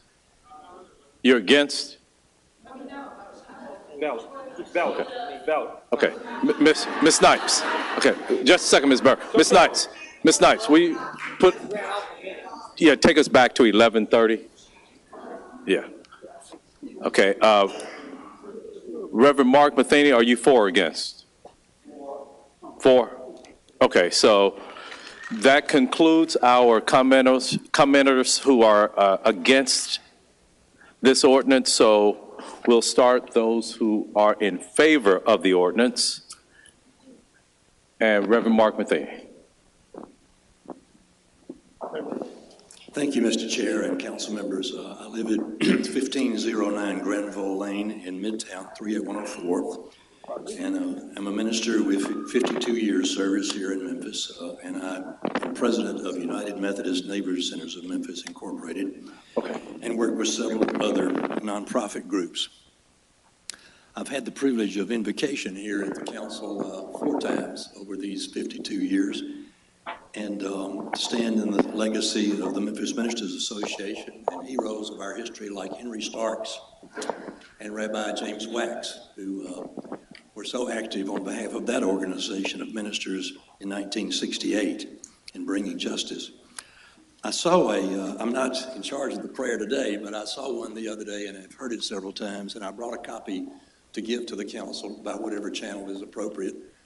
It's called The Prayer, and it's become famous as a duet by Andrea Bocelli and Celine Dion. Some of you have probably heard it. You can reach it on YouTube and other sources.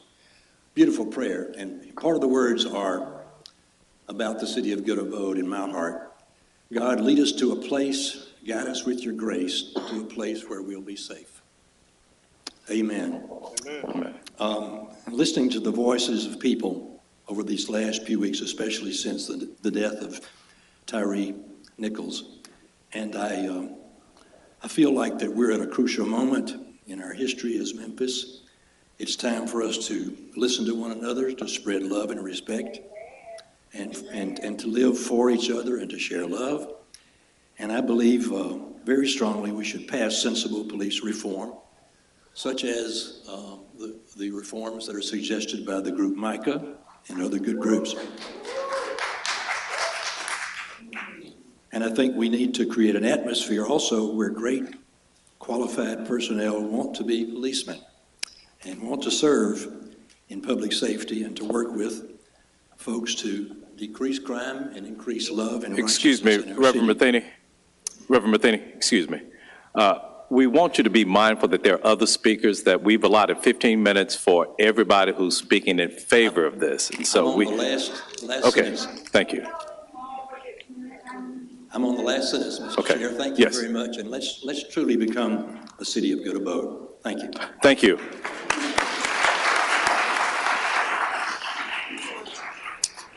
Ms. Carolyn Burr,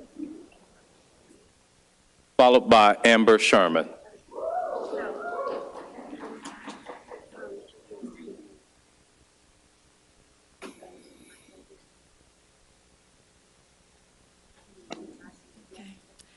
Carolyn Burr, 2972 Millers Pond Drive, 38119. Today, I join the community calling for strong new ordinances such as items 18 and 21. Memphis cannot heal its police problems, let alone its crime problems, by adding a few new sentences to existing law and attaching Tyre Nichols' name. The officers responsible for the death of Tyre Nichols knew existing law well.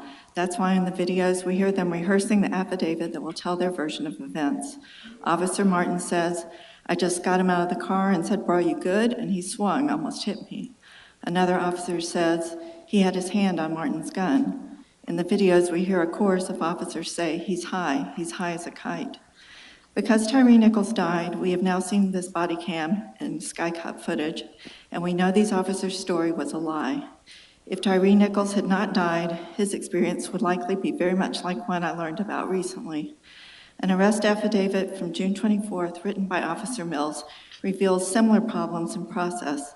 This June arrest, like the one 7 months later, involved a black man who, by all evidence, was not operating his car in a way that put others in danger. Scorpion 1 officers approached this man on the pretext that his window tint was too dark. As in the case of Tyre Nichols, Officer Martin pulled the man out of his car. The affidavit tells a version of the story that includes a swung elbow and chemical spray. The fire department, an ambulance, and the lieutenant were called. 7 Scorpion 1 officers were on scene, including Officer Knoll, who is familiar to many of us here today because of his involvement in the 2018 shooting of Martavius Banks. The driver was charged with multiple felonies and misdemeanors, but here's the kicker. On December 14th, prosecutors determined the case could not be prosecuted because, in fact, there was no case.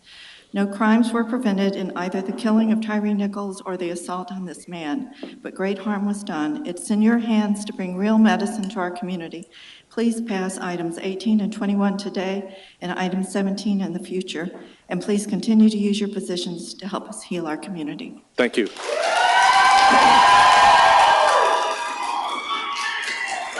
Ms. Sharp.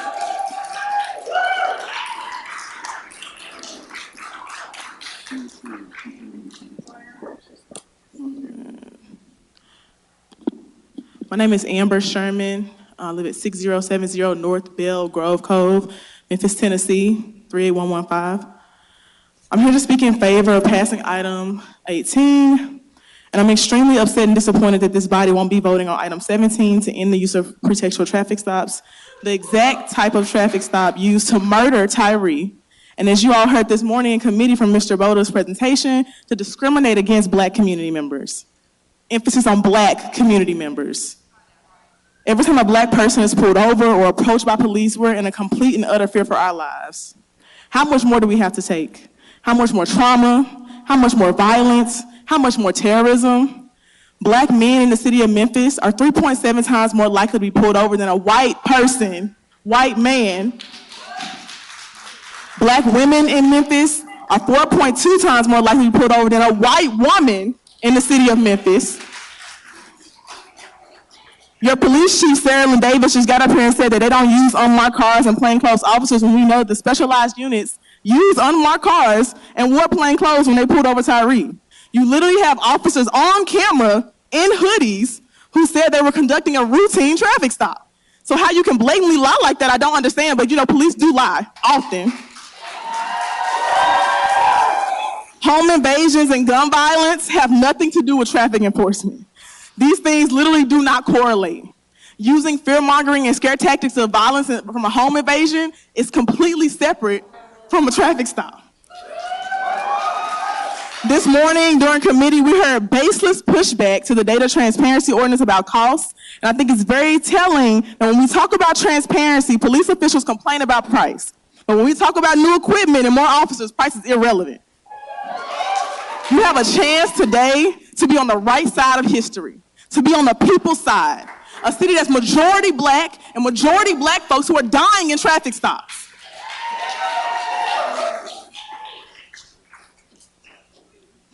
You have a chance to affirm that you believe Black people, that you trust us when we tell you that what's really going to keep us safe, and that you're going to take the necessary steps to make that happen. When we do come into contact with police, officers should be clearly identifiable. Their motives for the stop or detainment should be transparent, and the stops and what occurs during them should be reported to citizens on a public platform. I've watched as so many public officials have used this tragic moment of Tyre Nichols' murder for interviews and publicity, and now you have a chance to join us in a movement to save Black lives and make the right choice and vote in favor of these ordinances so we can move to a long-term solution that will save our lives. We are dying. And y'all up here playing around with these white folks clapping randomly. They're not dying in traffic stops. I'm asking you to pick a side. I'm asking you to pick a side. Ms. Sherman, please be mindful that I have at least a dozen more people to speak. I got you. Ms. LJ Abraham, you're next. Ms. Sherman, please. I got you. I'm asking this body to pick a side. Cover-ups or transparency? Brutality or freedom? Corruption or accountability? What side are you on?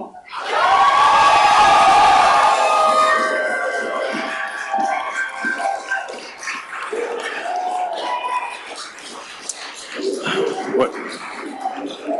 LJ Abraham, 199 South McLean. Before Ms. Abraham, hold on one second. Mr. Cash, you're next. Harry Cash, you're next. Ms. Abraham. I just gave it. LJ Abraham, 199 South McLean.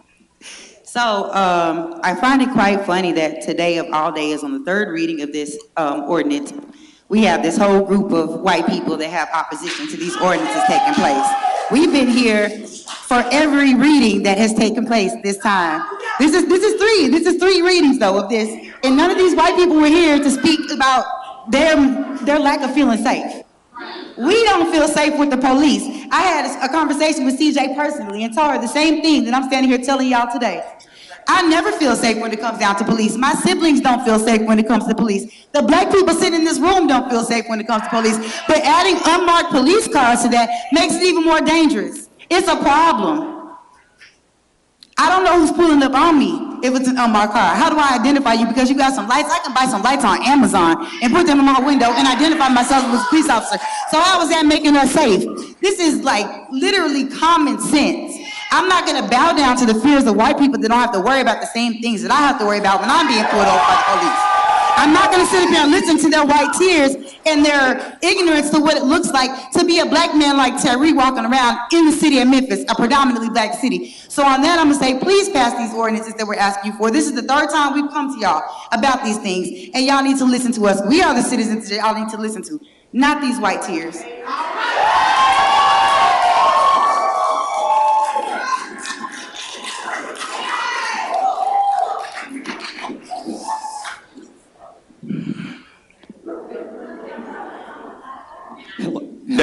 Name and address for the record, please, Ms. Cash. Name and address for the record, please. Hi, my name is Harry T. Cash III, and I live at 4199 Tutwiler Avenue. And I am in support of all the police reform ordinances.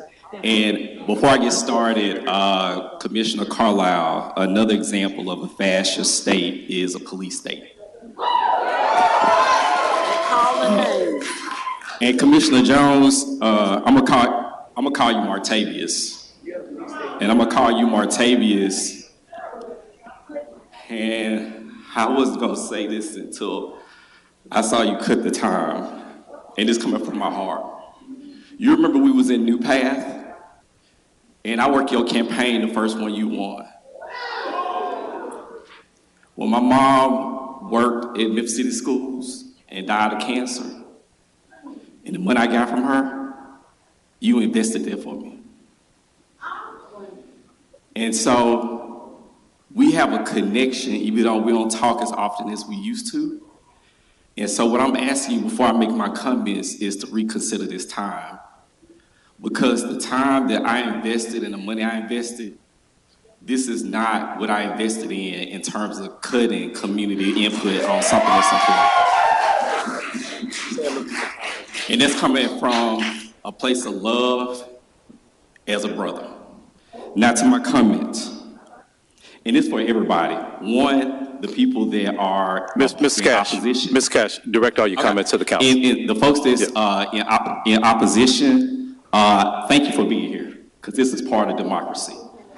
The people that's in favor and for it, a lot of folks like pay parking fees and all that to come down here, which is why people need to be heard.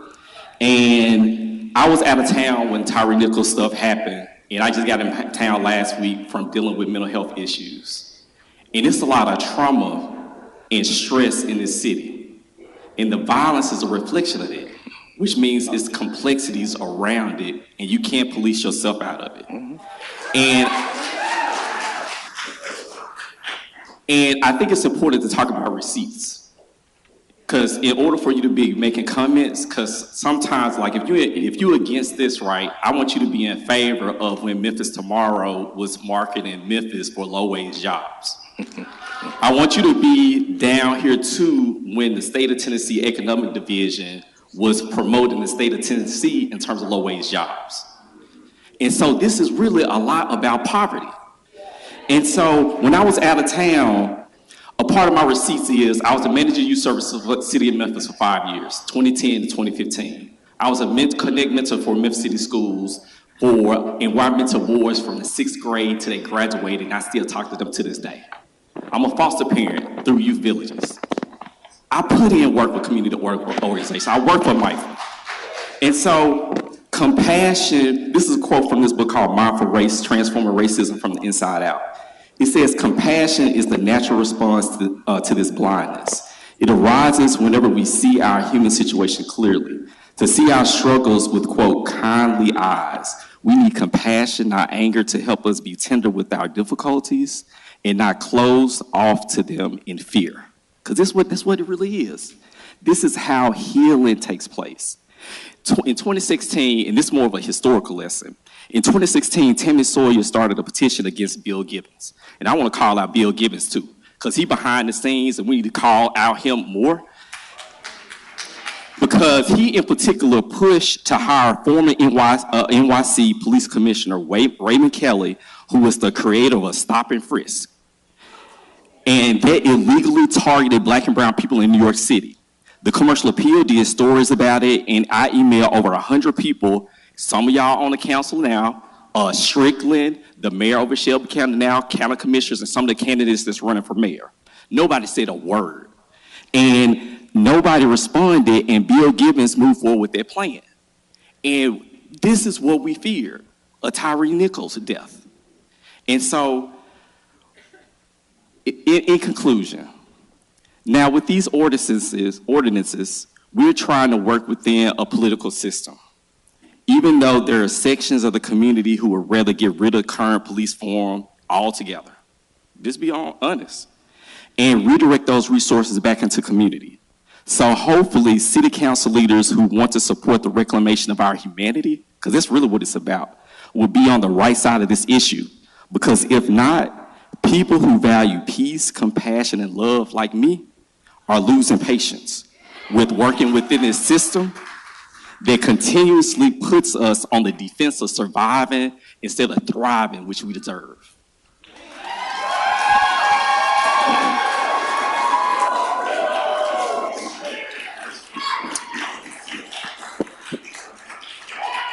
Councilwoman Logan, you're in the queue. I'm going to recognize council members that are in the queue now, followed by Councilman Warren, Carlisle, and East Thomas. Microphone. Okay. I'm sorry, I'll let them go and I'll go last. Well, let me recognize the other council members. Yes. Councilman Warren. Thank you, Mr. Chair. You know, we have a city right now where we have people afraid, and people are afraid of crime, and people are afraid of the police. So what we have is a city that's scared. And what we need is a police department that can protect us from crime and not kill us indiscriminately. And I think that's what we're trying to do here with this way we've crafted this particular ordinance. Right now, we've listened to people who said, we don't want unmarked cars just out patrolling and pulling people randomly. But we've also listened to our citizens who said, we want our police officers to be able to protect us when someone's doing something crazy and might put us in harm's way. So, in my mind, the way that we crafted this particular ordinance, we can do both. And I'm going to vote for this because it allows our police department in unmarked cars, if somebody's doing something, to pull people over. But it also, it doesn't mean unmarked cars can't pull anybody. If they see something wrong, someone speeding recklessly or doing something dangerous, they'll pull it. We're just saying our regular police cars will be the ones that do traffic stops, and our department just put 12 people on a traffic detail because we're listening to our citizens. It's crazy on those roads out there. You just have to drive it, and you got to look in your rearview mirror when you're doing 65 or 70 on the interstate. Someone may run you over from behind. Everyone knows that. We know our kids are killing each other. We need our police to do a good job and keep all of us safe. So this is not an either or. This is a both and voting for this now, I think, gives some protection to people who are worried about unmarked cars doing what they shouldn't do, but it also allows unmarked cars to protect us. So I'm going to vote for it for that reason. Thank you, Mr. Chair. Thank you, Councilman Warren. Councilwoman East Thomas. Thank you, Chair. Two things. One, on the subject of the ordinance, I do want to thank Councilwoman Logan just for singly bringing this before us, and I definitely support it wholeheartedly as we think of it as just one piece, and I think Councilman Warren just eloquently put, trying to look at both sides of it.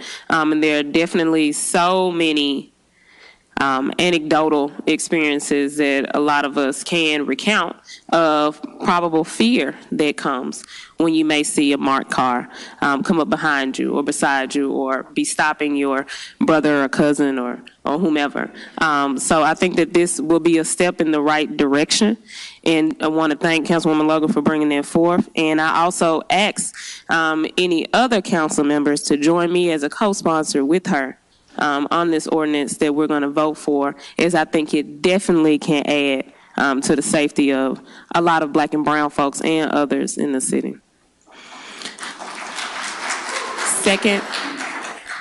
Secondly, Chair, one thing that I will say transparently that I did not think about before one of the comments was made is that folks do pay their parking meters and such to come down here and speak. So I don't know how many cars we have for the next items on here, but just if we can, we probably gonna be down here all night anyway. If we can look at how much time consideration, just on the fact that folks do take a lot to get down here. And so just wanted to put that before consideration for you.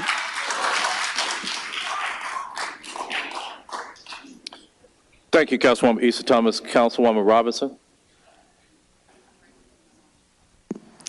Thank you, Mr. Chair. I'd like to be added as a sponsor for this particular ordinance, and I too, like Jeff Warren, will be supporting this ordinance because it takes care of both ends of our spectrum. Thank you.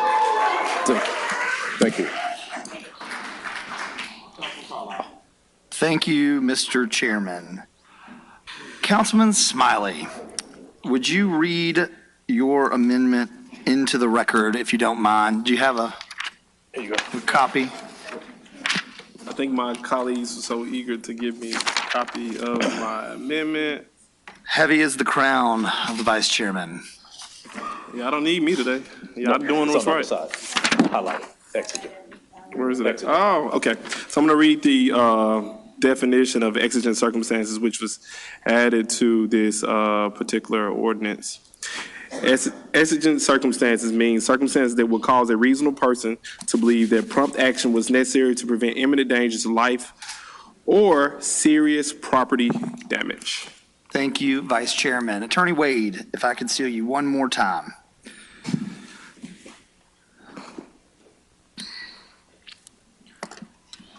As you crafted this language in the comprehensive bill, do you feel like this gives our officers enough discretion in order to execute their mission while protecting people from unnecessary or racial bias and stops?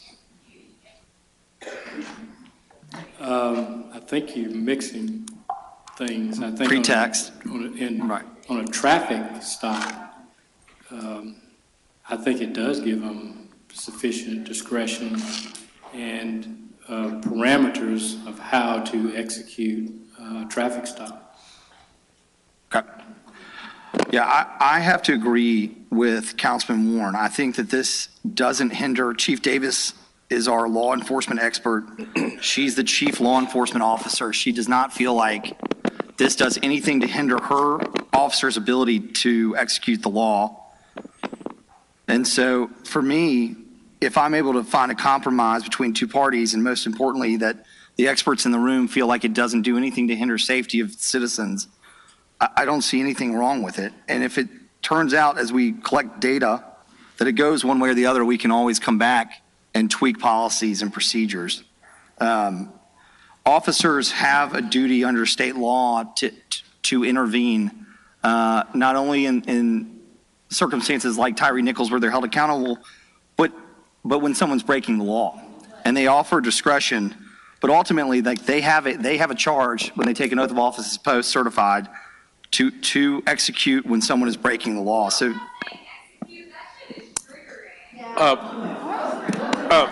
yikes. Mr. Young, will you please remove that individual from the chambers? Words have multiple definitions. I mean, it's been a long day. I'm just not in the mood. Yeah, let's just I'm just not in the mood. We're gonna go on. So for me anyway, our officers,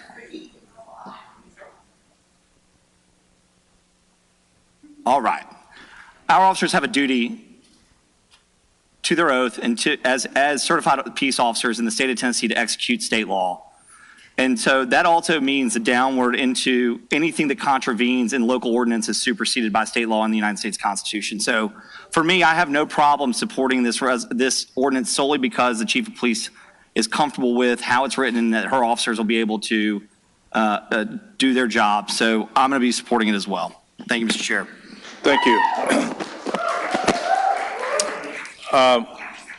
I have 10 other cards here, so what I'm going to do, I'm going to ask if the individuals whose cards I have in my hand, if you have signed up to speak on additional items or not.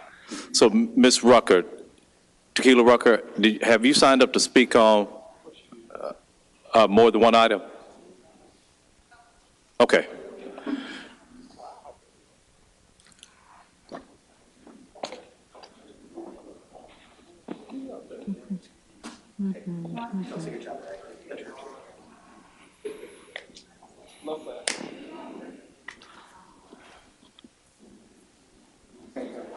Madam Comptroller, will you please give her 2 minutes, please? Tequila Rucker, 1000 South Cooper, 38104. I serve as the community organizer for Memphis for All and also a partner for the Justice and Safety Alliance. I want to first thank those of you that took a meeting, a call, or responded to an email to hear concerns from the community. As elected officials, you work for the people. Today, I stand with the people and for the people that elected you into office, asking you to pass these ordinances, presented as they are and with the recommended amendments. We understand that you consult and rely on Alan Wade for guidance. However, the people did not elect Alan Wade. They elected and rely on you. We ask that you not insult your constituents by dismissing or watering down any of the ordinances. We are merely asking that measures be put in place that will prevent police officers from being put in situations or putting us in situations that could result in being beat, killed, or unethical arrests. This ask is reasonable, and it's appalling that we even have to ask for something that should be common sense. I didn't watch the video. However, the psychological impact is real. It doesn't stop me from tensing up when a police car pulls behind me or beside me. Whether there's a threat or not, I'm afraid. As a black woman, I begin to question myself. Am I doing everything right? Because I don't know what the outcome could be. The first steps to feeling safe within our community starts with you. And a vote against any of these ordinances and a vote for Alan Wade's ordinance is a vote against Tyre Nichols' family. Thank you.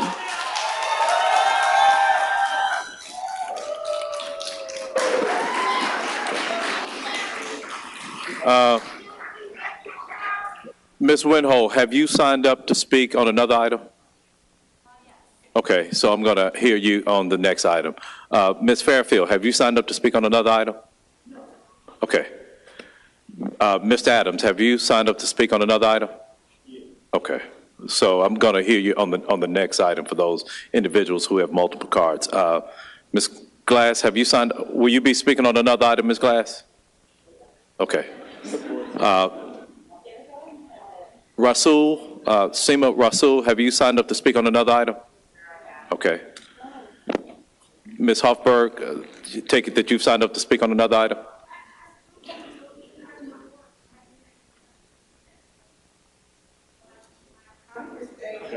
Oh, okay. L. Charm. Okay. Have you signed up to speak on another item? Okay, so please come forward. You have 2 minutes to speak on this item.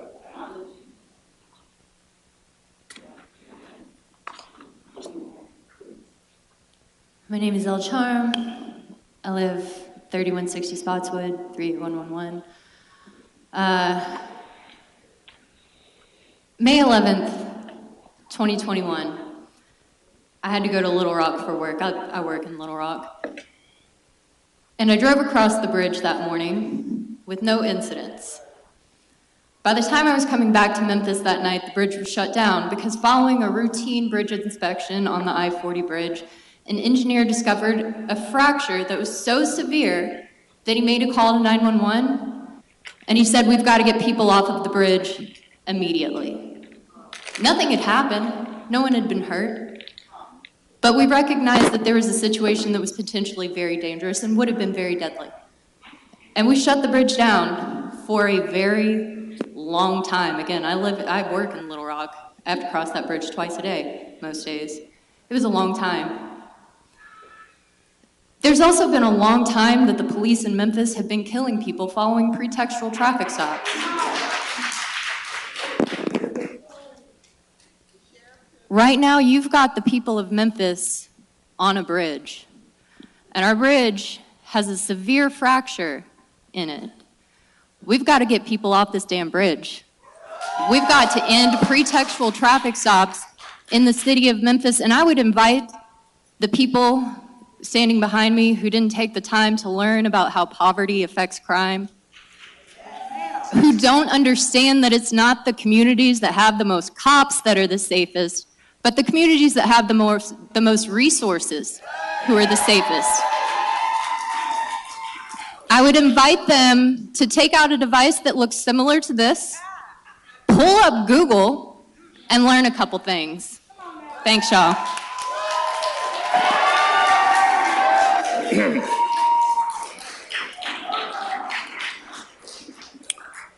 Mr. Adam Nelson, have you signed up to speak on another item? Okay, Mr. Nelson.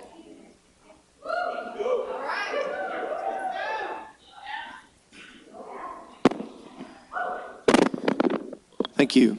I'm Adam Nelson, 1624 Faxon. The main thing that I want you to understand today is that you received a letter from Mayor Strickland this morning that made some claims about these ordinances, and I want to correct the record. A reference to a statute about unmarked cars is misquoted. The statute cited says basically that sheriff's departments have to mark certain vehicles in a certain way, and that no other law enforcement agency could use the sheriff's emblems on their own vehicles. The administration is misquoting subsection B, which reads, "Nothing in this section shall prohibit a county sheriff's department from operating unmarked cars for undercover or other purposes." So the statute does not apply to MPD in the first place. Furthermore, the language, quote, "for any purpose," quote, does not appear in the statute. The idea that MPD is allowed to use unmarked cars for any purpose is ridiculous. Obviously, they can't use unmarked cars for illegal purposes, and if the council were to prohibit the use of unmarked cars to effect traffic stops, as the ordinance would do, that would make such use of unmarked cars illegal. Furthermore, the Wade ordinance that purports to capture the spirit of these ordinances does not do so. It strips them of all of the components that are the most important to all the community people gathered here today. Please do not fall for that trick. Please pass the ordinances with the amendments that we have recommended and honor your duty to the people of Memphis. Thank you. Thank you.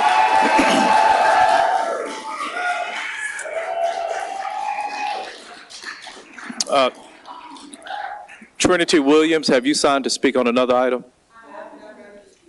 Okay.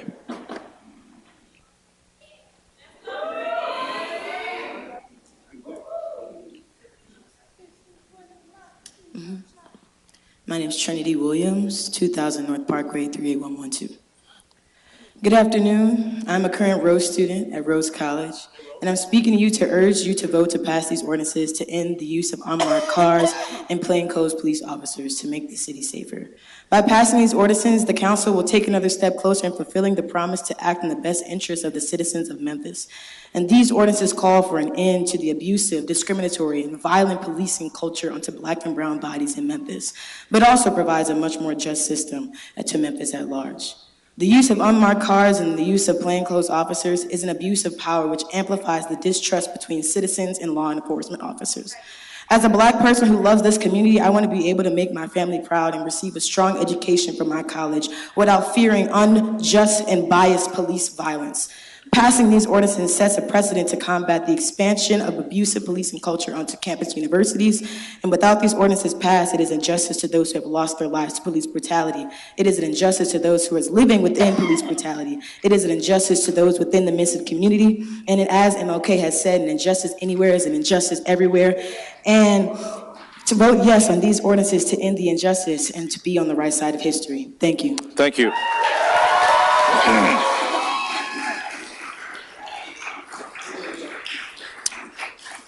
Joy Fairfield. Hi, I'm Joy Brooke Fairfield. Like Trinity, who spoke before me, I'm also at 2000 North Parkway, 38112. I'm going to be brief. I wanted to share with this body that I personally was stopped by an unmarked car 2 weeks ago on the way to this particular meeting. I think someone else spoke about my situation then. It was for expired tabs, so I'm a little bit confused about what the police chief was saying, and that unmarked cars aren't making stops like this, because that happened to me on the way here. My tabs were expired, that's my error, but did I really need 5 cop cars suddenly behind me shutting off Adams Avenue and scaring me? It was scary, it was unnecessary, and it was a waste of our city's money. They really could have sent me something in the mail. Research from my own PhD institution, Stanford, studied 100 million traffic stops and found that black and brown motorists are about 2 times more likely to be stopped than I am, despite me, as a white person, being much more likely to be carrying contraband. That's the science, that's the study. White people are more likely to be carrying guns and drugs. But are they stopped? No. Because pretextual stops emerged from the drug war in the 1980s and all the sort of racist language that went along with the drug war. They are still being used to enact war on our citizens through surveillance, through the threat of physical violence, and through the economic injustice that comes from these kinds of stops. Research indicates that the only way to reduce police brutality is to lower the number of incidents between police and black and brown people. So I think maybe you've read this data already, but in Los Angeles, after ordinances like this were passed, traffic stops went down from 21% to 12% for minor violations like this in just 6 months. So it was a reduction of the amount of incidents in which people were brought into contact with the police, and that is all we have found that is going to keep violence from happening to black and brown people at the hands of police. Fewer stops. So please support this ordinance and all the other ones that will reduce the amount of stops that we have out in our city. We have other things to do with that money anyway. Thank you.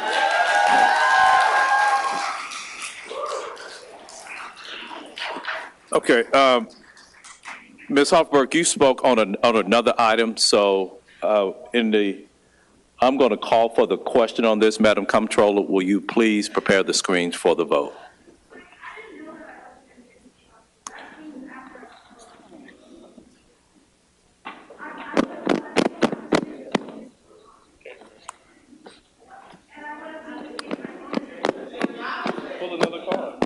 Ms. Hoffberg, you can pull another card, but we've heard you can pull another card for another item.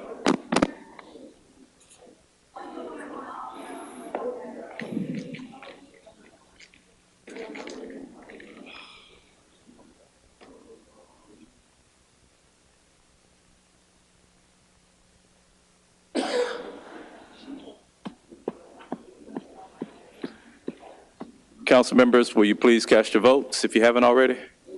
Yeah.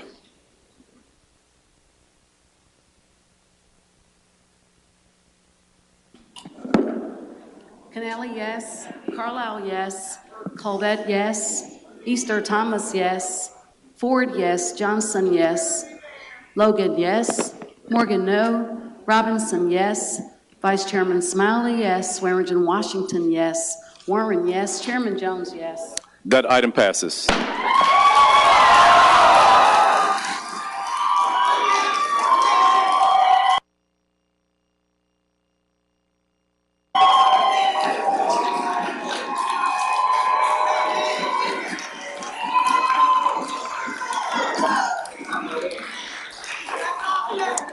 Madam. Yeah. What number is that? Madam Comptroller.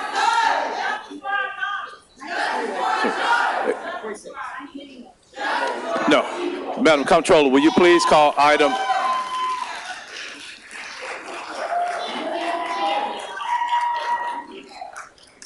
Madam Comptroller, will you please call item 26?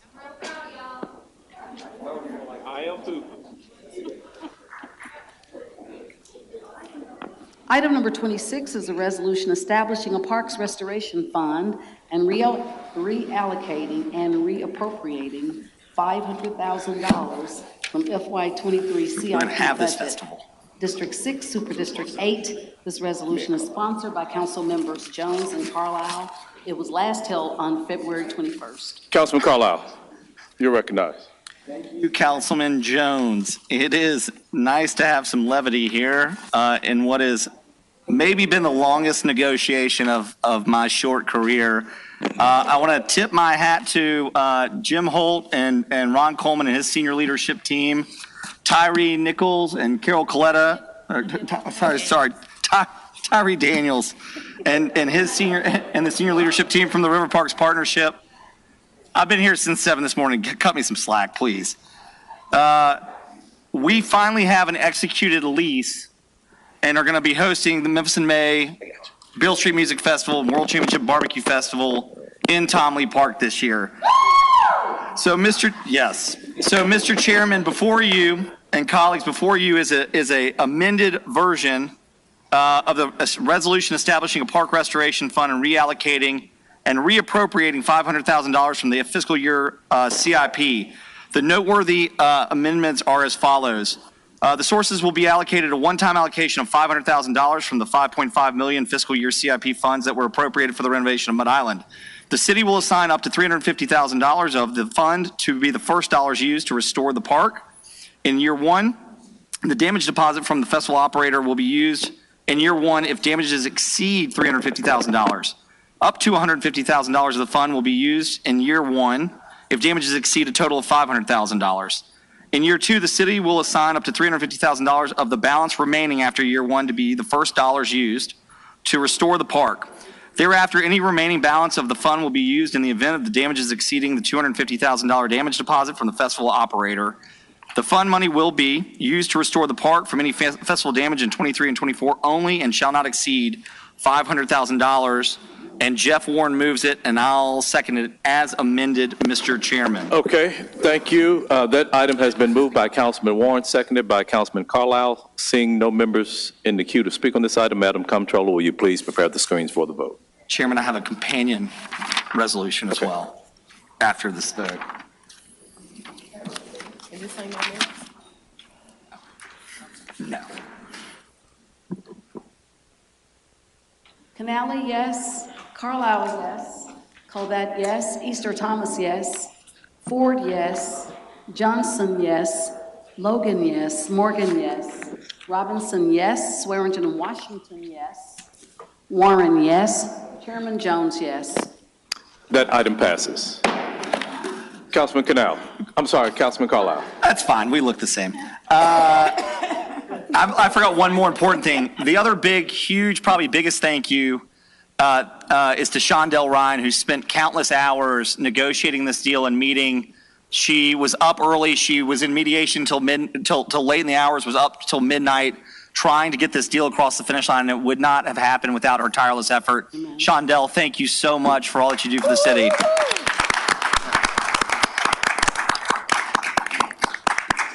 Mr. Chairman, I move to suspend the rules to add item 39. 39? Yeah, we're doing it. Yes, 39. In order to introduce a resolution to allocate and appropriate a $5,000 grant to the Memphis River Parks Partnerships to reimburse for expenses related to the festival ground monitors. So if you all will, and I'll move that, Mr. Chairman, if there's without objection. If there's no objection, the rules are suspended in order to take up item number 39. Councilman Carlisle. Thank you, Mr. Chairman. Colleagues, if you'll remember, as we narrowed in on the last few items in order to get a deal across the finish line for the festival to be successful, I agreed on your behalf to reimburse the expenses to make sure that the Cutbank Bluff and areas around it for ADA access were properly monitored. And so we are going to grant up to $5,000 for any expenses that will be demonstrated by the partnership for that sponsoring, and it's as simple as that. I'll happy to answer any questions. It's coming out of the unassigned fund balance. Okay. That item has been moved electronically by Councilman Carlisle, seconded by Councilman Warren, seeing no members in the queue to speak on this item, Madam Comptroller, will you please prepare the screens for the vote?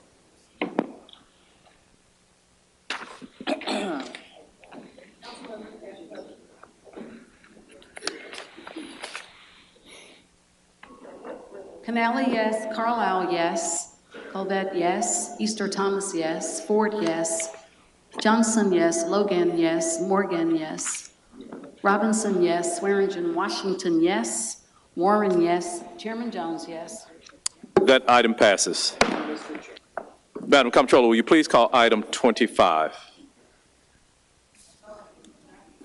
Item number 25 is a resolution to allocate and appropriate $20,000 for supplies and professional services related to Memphis Parks Teen Fest 2023. All council districts.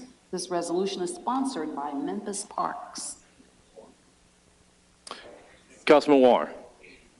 Thank you, Mr. Chair. The committee met recommended approval, and I so move.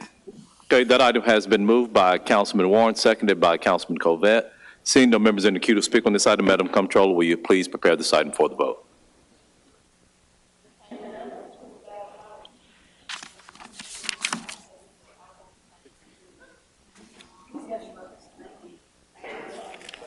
Canali, yes. Carlisle, yes.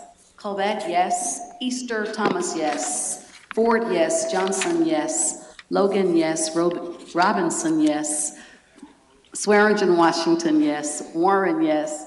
Chairman Jones, yes. That item passes. Madam Comptroller, will you please call item 19?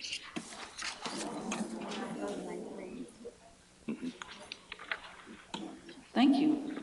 Item number 19 is an ordinance to establish a public safety reporting protocol in regard to the disposition by the Memphis Police Department of recommendations by the Civilian Law Enforcement Review Board, better known as CLERB, to the Memphis Police Department regarding CLERB's disposition of complaints involving police misconduct, the use of deadly force by police officers, and deaths and injuries of persons occurring while in police custody.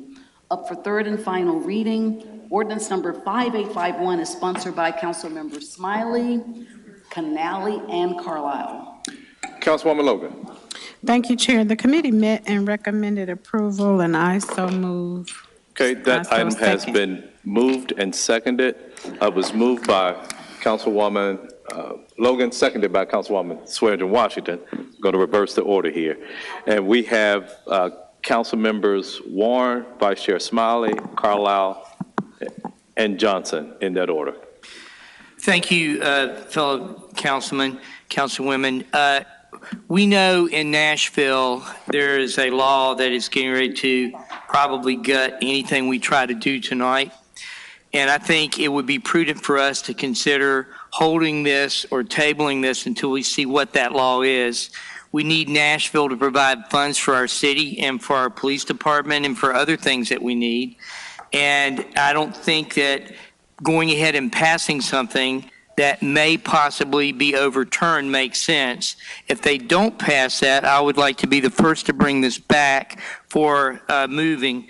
I've served on CLERB, as have other people on this board, and it's an important function. And one of the things this does is provide subpoena power and things along that line. I would like to be able to do that, but not if Nashville is going to make it irrelevant. So it makes no sense to pass it and stick our thumb in their eye until we know what they're going to vote on. So I'd like to hear what my fellow council people think about that. Thank you.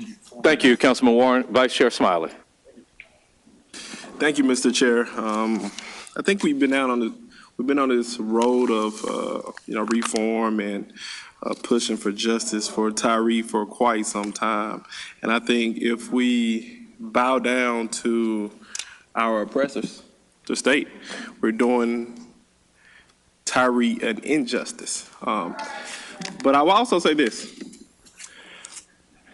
At one point in time, this body thought it prudent to decriminalize marijuana, and the state of Tennessee came in and said no. We thought that was in the best interest of the people of Memphis. At some point, this body thought it was prudent to remove Confederate statues, the state of Tennessee said that's not a good idea. At some point, this body thought it was a good idea to require law enforcement officers to live within the county, and the state of Tennessee says no. Every time the city of Memphis decides to speak up for itself, the state of Tennessee says no. I do not believe we should be worrying about what the state of Tennessee does, because most of those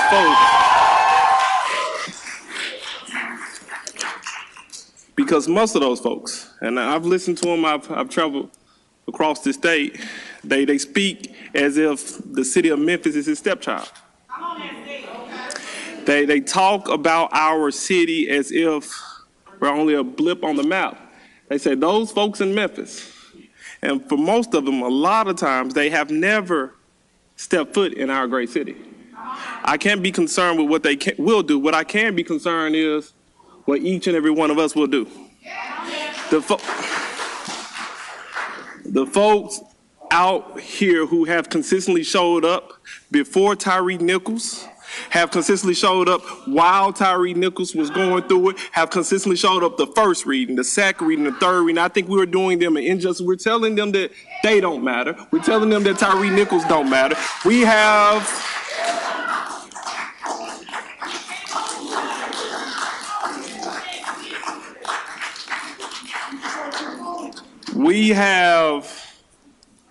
an obligation here today. And it's not about whether the state will overturn us. It's about to the people here. It's about to the people who call the city of Memphis home. Our obligation is to pass meaningful reform. And I'm not sure if Reverend Johnson is here. He just walked in. He left us. He just walked in. He charged us. He charged us last time he was here. He said, I know where they will stand. The question I have for this august council, the question that I have for this esteemed body is, where will each of you stand? So not just this ordinance. I hope we pass every single ordinance that's on the books, because they have put in work, we have put in work. And now let's not worry about what Bill Lee and the extreme state legislative body will do. Let's worry about our city and our responsibilities. That's all from me. And as you know, I'm voting yes. Thank you, Vice Chair Smiley. Councilman Carlisle. I mean, sounds good, but then there's just the pragmatic, actual blocking and tackling of passing law and what it means. And I'm a co-sponsor of this, but Dr. Warren is right. It would be one thing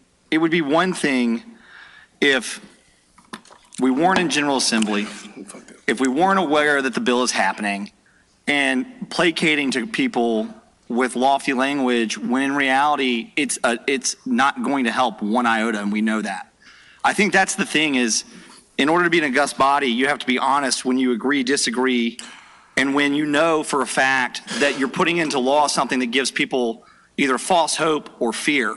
And the reality is that HB 591 or SB 591 is moving through the General Assembly. We pay our lobbyists $110,000 a year to tell us whether it's going to pass or not.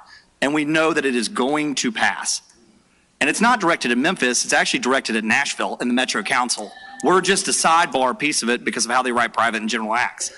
I certainly respect any member of this body's right to vote and feel however they want, and the rhetoric they choose to use. To the point, we're all entitled to the First Amendment.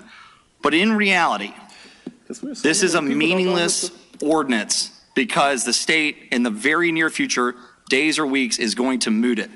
And so to pass it just to get claps is, I think, disingenuous and unfortunate. And I'm with Dr. Warren. If the state fails to move, then I'm happy to bring this off the table and move it. So, I mean, we can keep getting back in the queue and going back and forth, or we can just make our statements and vote. I see Councilwoman Johnson in the queue, so I'll yield the floor to her. But after that, I'm going to move to table this item. It's not about getting claps. It's about listening to the people. Point of order, Mr. Mr. Chairman, I would just add that every citizen here is entitled to their rights, not just because they showed up. Ms. Carlisle, we recognize Councilwoman Johnson. Thank you, Chair. My colleague just mentioned our lobbyists. I'm wondering, how did they actually lobby for us in this situation? You know, we paid that type of money. I'm just concerned, how did they actually lobby? Even though they may know they are lose, they should have lobbied, because I think this is the majority, at least it was at one time. Now, my opinion about it is, I have several friends who serve on that board, and they work hard. They're diligent. It's hard work. They have to sit there and listen to situations. It's not easy. They have to make difficult decisions. We have individuals serving on all these boards. We have to support these individuals. And if this board believes that an ordinance to give them more power is what they need, I'm going to support them, because I think that's exactly what it takes. So I understand we may lose on the state level, but you know, I've lost before in other situations. I can live with it. But I just think, out of respect for that board that has been trying for so long to get some teeth, let's help them. At least let them know we care about them. Thank you, Chair. Thank you. Vice Chair Smiley. If someone is going to kill Clerb, it should not be the Memphis City Council.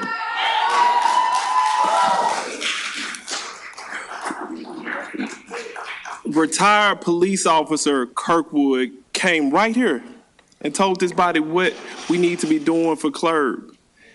And now we're trying to say, hey, the state may pass a law that, put Clerb to bed. But the problem is, there is no law in place right now. Guess who has the ability to put law in place? This body.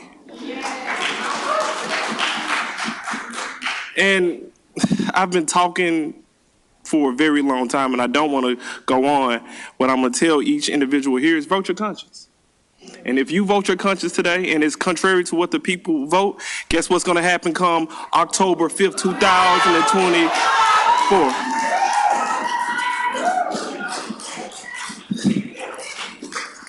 They're waving at you, because what they're going to do is they're going to send you home. You have to vote your conscience here today, and I hope your conscience on the side of the people. Thank you. Councilman Carlisle.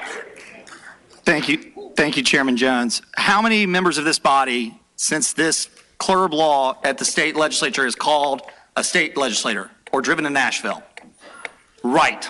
I'll be up there on the 15th. I hear you, but that's my point. That's my point is, we talk about, we make comments like that, but in reality, no one has reached out.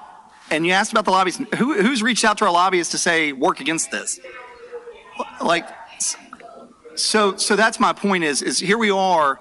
And I'm not saying we shouldn't do this. I'm saying we should table the bill and see what happens over the next 2 to 4 weeks in the General Assembly. But if you want to placate, that's fine. I mean, that's fine. Okay. So, audience, please. Councilman Warren, were you done? I'm good. Thanks, Chairman. Councilman Warren. Thank you, Mr. Chair. You know, we worked hard as a council to pass ordinances to stop a pipeline from going through an African-American community. We did that, and we had 3 ordinances that we worked on, but we had our attorney who told us, I've got to get you something that's going to go up there and be bulletproof in Nashville. And what happened is, the ones that I worked on, I tabled because it wasn't going to be good enough to make it through Nashville.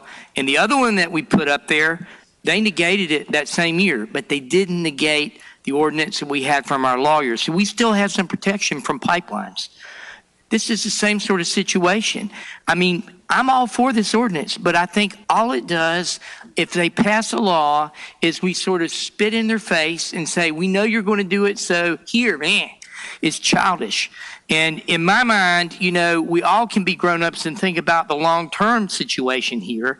I mean, it feels good to pass it, but, doggone, it's not like removing the statues. We got those gone.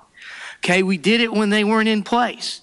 This is not going to happen. If the law doesn't pass, I'll be the first one to bring it back, but I'm going to vote against it because I don't want to spit in the face of people that I'm going to need their help to help our community with. So that's what I'm doing. This is all about long-term. It's not about short-term. It's like we have to work with Nashville. We need state money coming back. They're a Republican legislature up there. We have to figure out how to deal with them without making them hate us. And, you know, we've got enough of that going on. So that's where I'm at. All right. Thank you, Mr. Chair. Thank you. Councilman Morgan. Thank you, Mr. Chair. Thank you, Mr. Chair. On top of that, if we do delay a month or 6 weeks, we have a CLRB ordinance that is already in existence. I think it is best, and this should have been done from the get-go, to amend or add on to whatever changes this body deems should be made to CLRB through the CLRB ordinance that already exists. Red line out things that don't work, blue line in things that do work, and put it in one concise location so CLRB has its marching orders from its ordinance rather than introducing 2 or 3 other ordinances that impact their operations. I think that is a smoother way in order to legislate. There's there's an old gunslinger term that quick is fine, but accurate is final. I think this was a quick attempt in order to address things that the community was voicing, but we should have a more accurate attempt. And I think the unintended consequence, if we do delay today, is that this can come back and we can do it through the CLRB ordinance. Thank you, Mr. Chair. Thank you. Thank you, Councilman Morgan. Councilwoman Robinson. Thank you, Mr. Chair, and I appreciate the words of the other council people. If you know me, you know that I try to work on behalf of the people. I remember Colonel Kirkwood standing right here saying, I need some help. And to our community, and for us to say that we're spitting in the faces of the people in Nashville, I don't think that's true. I believe that we should take a vote on this item. I believe that we should support our community, and all our vote says is that this is what we want for our community. We're not saying we hate you, we don't like what you're doing. We're just saying we are representing our community and this is our voice. It doesn't say that we are disagreeing and falling out with anybody. All it says is that we had our community to come to us. They said to us, this is what they want. This council is responsible to say what our voice is, and we shouldn't be afraid to say what our voice is, and it's good for them to know where we are. And if they decide, whoever they are, that that's not what they want, that's their voice. But this is our voice today, and I believe that we should give CLRB some teeth. Thank you.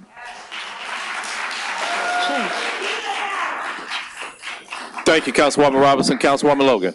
Thank you, Chair. I just wanted to say that I'm actually on the CLRB board and work with Colonel Kirkwood, Pastor Kirkwood, and the other members. It's a very diverse board, and everyone on that board takes what they do very seriously, and I take them seriously. And so, you know, I think that if the board was set up for the citizens, for the city, for transparency, and to make certain that the citizens of Memphis have a place to go, that they can be heard when they feel that they have been wronged, we should support that. And I understand that there's a pending legislation on the statewide, but it's not, I don't think it's up to us to monitor and watch that and determine on what we're going to do by what they're going to do.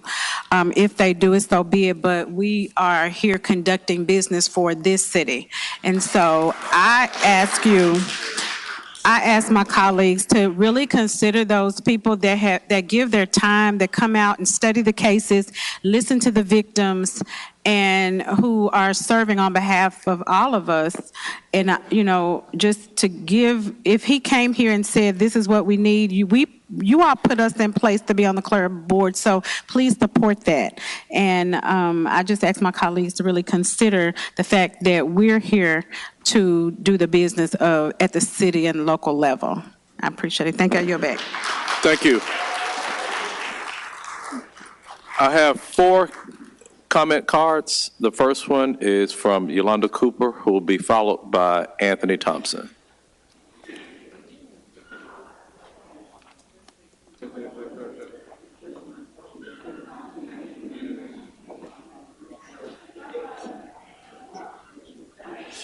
Ms. Cooper, please provide your name and address for the record. My name is Yolanda Cooper, and my address is 4072 Shirley Drive. My zip code is 38109. And thank you, Chairman, for allowing me to be up here to speak on this important. I've heard a lot of great comments about Colonel James Kirkwood, but I stand in opposition of him being the chairperson of this organization that represents the people. Dr. Warren, Ms. Logan all sit on the board, and I understand that. But the history that is behind Kirkwood needs to be investigated, looked into a little bit more. He's part of the problem of the corruption here in the Memphis Police Department.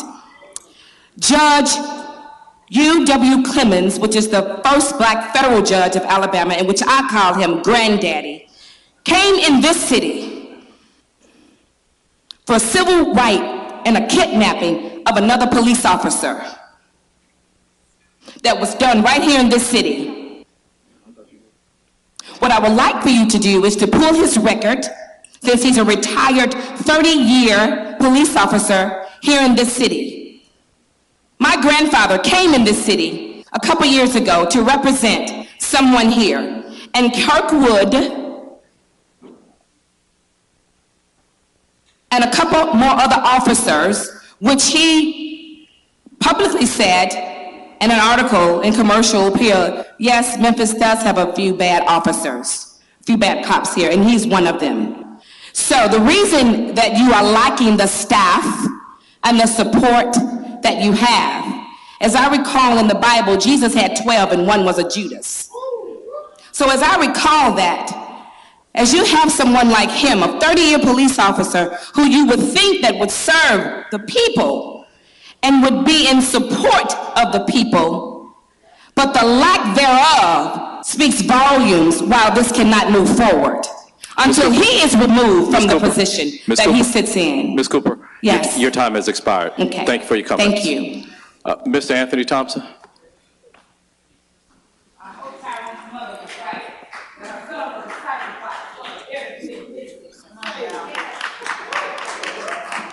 What the world? Who knows? Good evening. Anthony Thompson, 3944 Otter Drive, 38128. Thank you, Mr. Chairman. I just turned 69 years old Sunday. And I've been a legal driver for 53 years. And even today, the sight of a patrol car alongside me on the side of the road or behind me does not give me comfort. It's not a welcome sight for me. I have no warrants. My tags are up to date, and I find no comfort there. And the sad thing is that there are many good law enforcement officers. The sadder thing is that the tragic murder of Tyre Nichols is not the anomaly that it should be. You see, most of our contact with law enforcement is going to come in the form of a traffic stop. Okay? And anything, this wide array of ordinances that we're looking at this evening, anything that helps to foster the kind of confidence and trust that is necessary in this community for us to feel like citizens and not suspects constantly, is very necessary.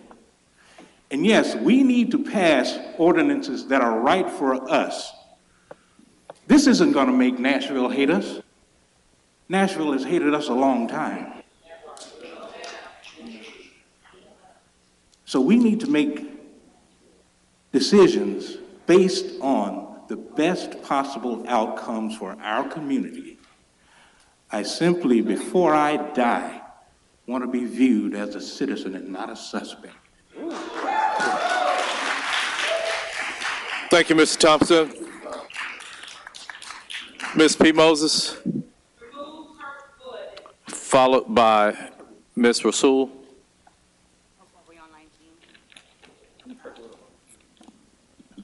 I already said my name, so but I'll say it again, and I'm talking to the council, but since I finally get a chance. Ms. Moses, just state your name and address for the P. record. Moses, 2383 Jackson. Okay. I'm talking to the council, but now since I finally get to lay eyes on Ms. C.J. Davis, I hope you'll hear me loud and clear, as well as your commanding staff behind you. Now, the club is a good thing if it has good leadership, but on October of last year, I went through all the way up into October of last year, a 2-year process of dealing with them.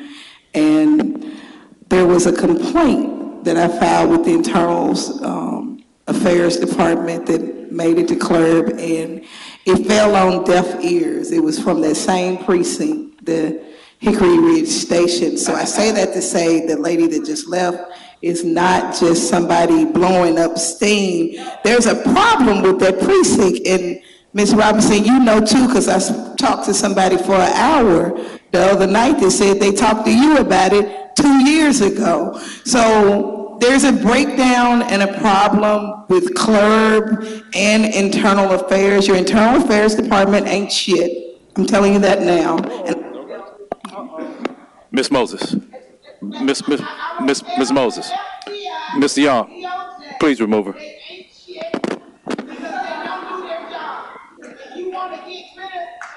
Our next speaker is Ms. Rasul.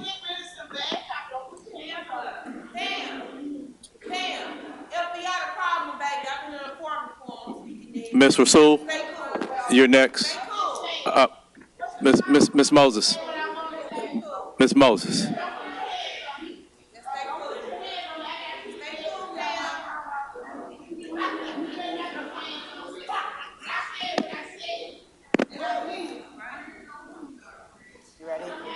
Yes, ma'am. Lift up the mic.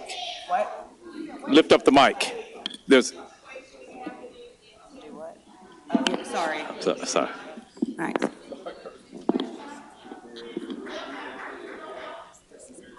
Seema Rasul, 19 South Tucker, Memphis 38104. Let me apologize for my reaction earlier.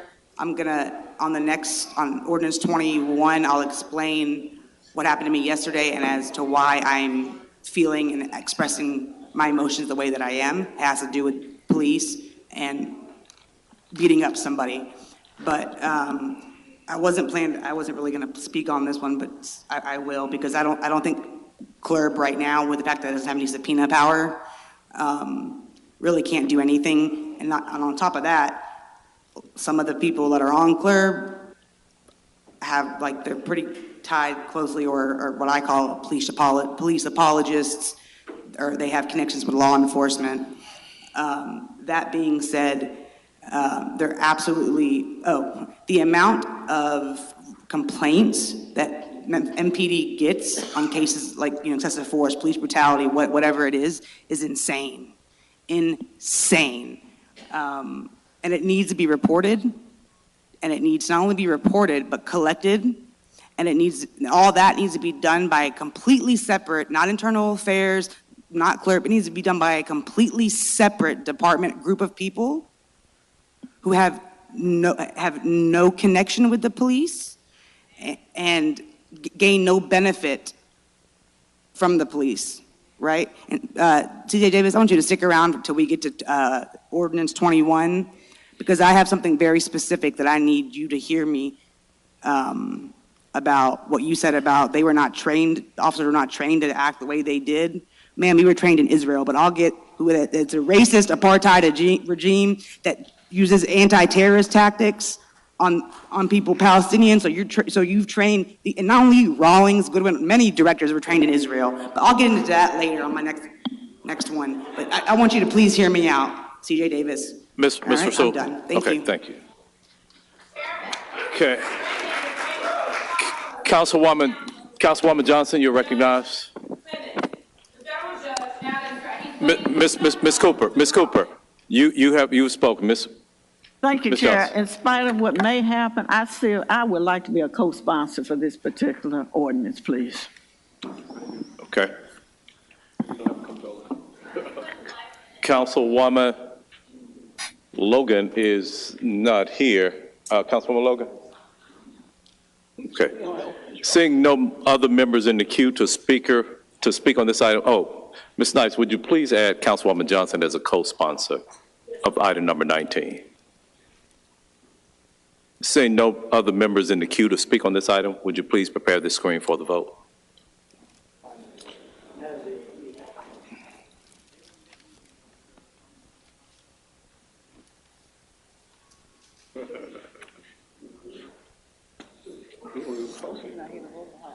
Ain't nobody even here.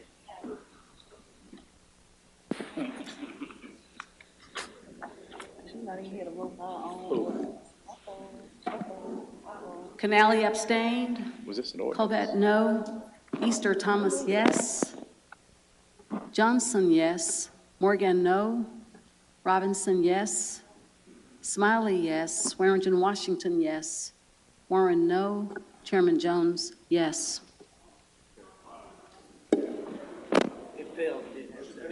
It does. I'm going to allow Councilwoman Logan, would you like to cast a vote on this item? Show Councilwoman Logan as voting yes for item number 18. Councilwoman Smiley. Oh, for sure, yeah. Yes. Yeah. So that was item number 19. And would you please provide the vote tally on that, please?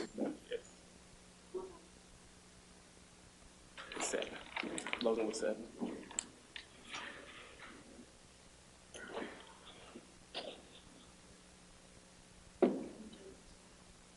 Mr. Chairman, the votes for that item, Canali abstained.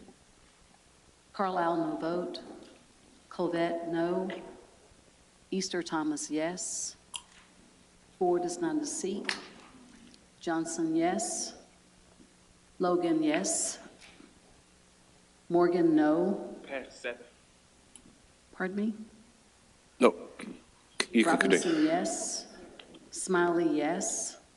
Swearingen Washington, yes. Warren, no. Chairman Jones, yes. So 7 votes? That's correct. Okay, that item passes.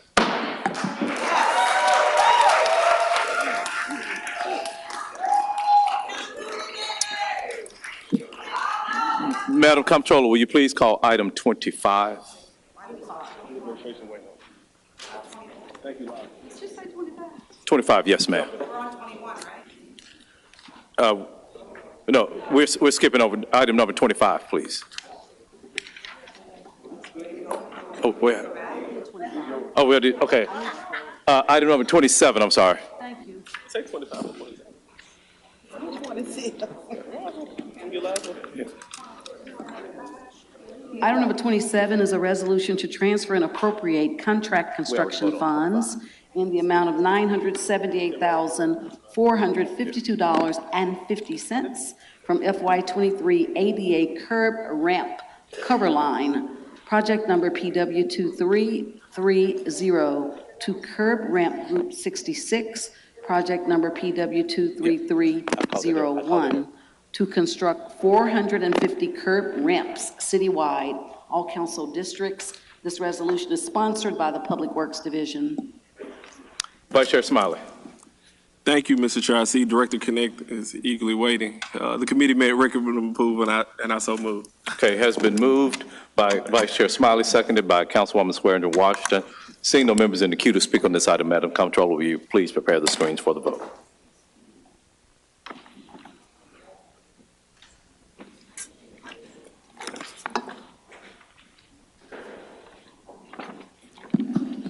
Colbert, yes. Easter Thomas, yes. Logan, yes. Robinson, yes. Vice Chairman Smiley, yes. Swearingen Washington, yes. Warren, yes. Chairman Jones, yes.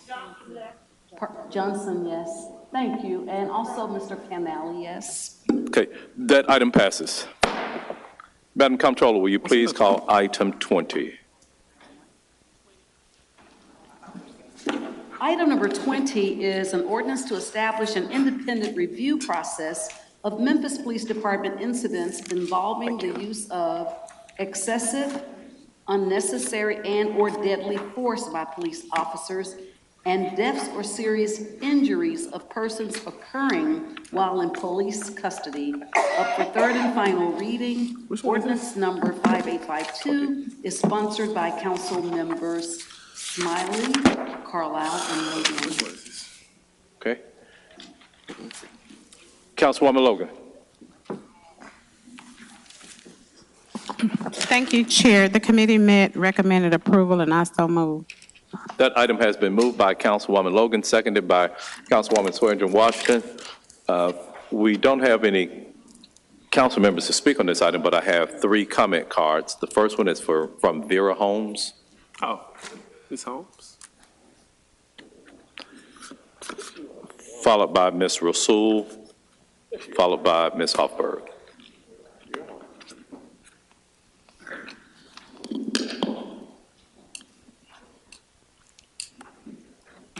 My name is Vera Holmes. I live at 151 East Gage. I'm here because it is so important at this point that we get this right. Since I came back to Memphis to help my mother in 2017, I have been targeted by the police department. As of December of 2020, I have a police report here, briefly, which I just found out about this in December. The police officer is dealing with my sister and my mother. It's a family dispute. I love my sister and I love my brother, but the police officer stated that the officer advised complaint Mary Webb, which is a former police officer, that when she was ready to put other Vera Holmes out of the house, to call the police for assistance. Let me be clear. Ms. Holmes. They have been Ms. Holmes, have been to the house so many times. I have been to the court. I have been arrested September the 25th. Every last one of you guys know who I am. I don't need your money. You got my time, you got my talent, and I'm about business. Captain, I'm here to help assist. I'm here to help assist. But when you come into my house with gun and wake me up out of my bed, and you threaten me and I cannot see my mom ass up today, it's a problem. And I have not tapped into my resources. But we gotta get this right. Because I'm not a thug, I'm not a criminal. I'm from Memphis, Tennessee. I graduated from Carver High School, went to University of Memphis, former Lady Tiger basketball player. My husband did 30 years in the military. Ms. Holmes. We're about business. Ms. Holmes, I need you to conclude. I need you to conclude your statements. That change must be done now. The police, what they are doing, I have a list. They have been to the house so many times. They have threatened me. They have called me and threatened me. I have videos. I'm not a thug. Captain, I need your help. Ms. Holmes. I need your help. Ms. Holmes, thank you for your comments.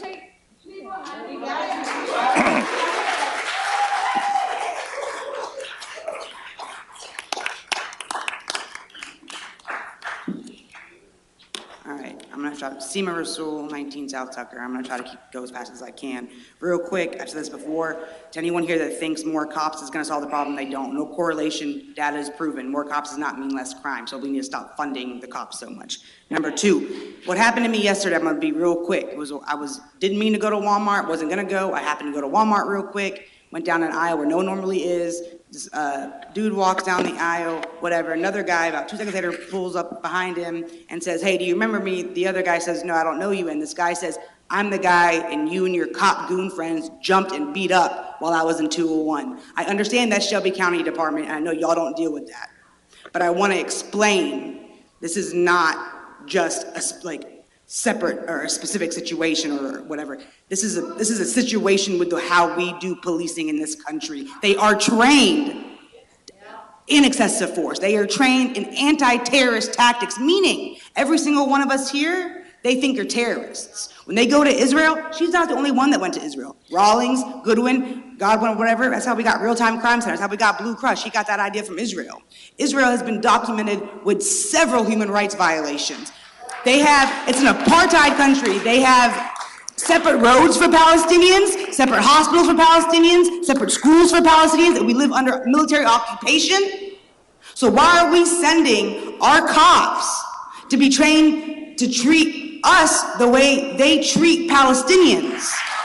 Under military apartheid, racist, colonial occupation. That means these cops view us as terrorists. We need to take that funding that we spend to do that. They shouldn't even be in Israel learning military tactics. The IDF, that's a military. These ain't military people, they're cops. Period. Real quick.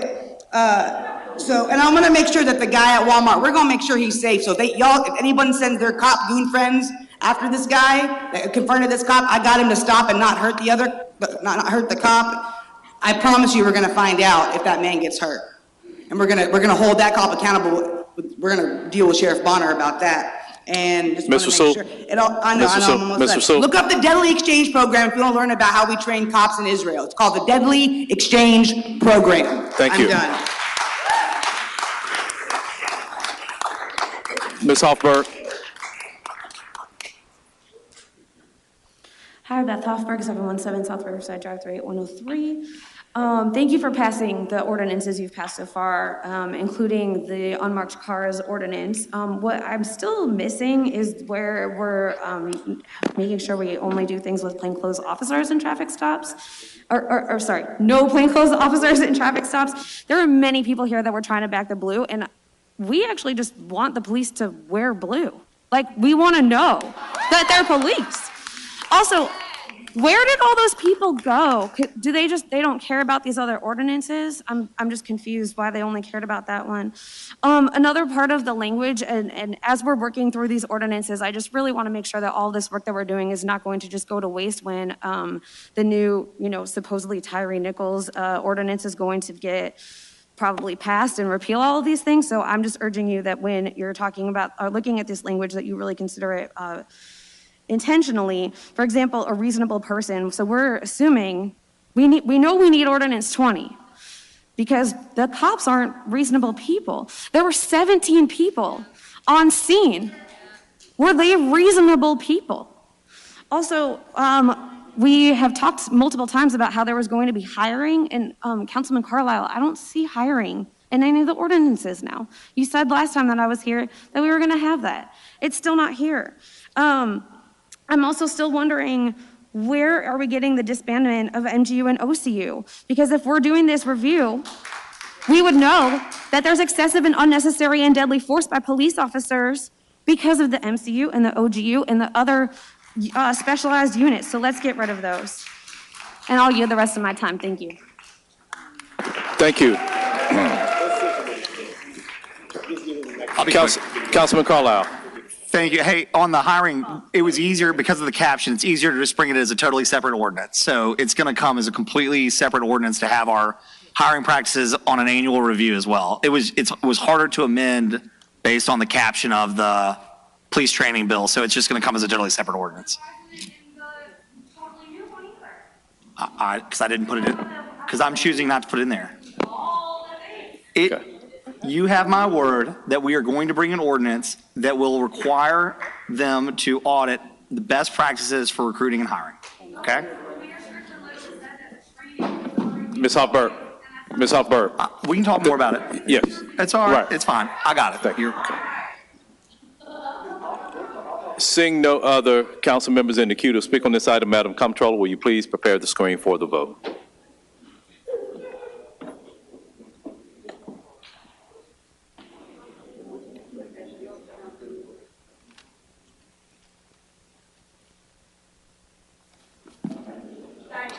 Kennelly, yes. Carlisle, yes. Easter Thomas, yes. Johnson, yes. Logan, yes. Robinson, yes. Vice Chairman Smiley, yes. Swearingen Washington, yes. Warren, yes. Chairman Jones, yes. That item passes.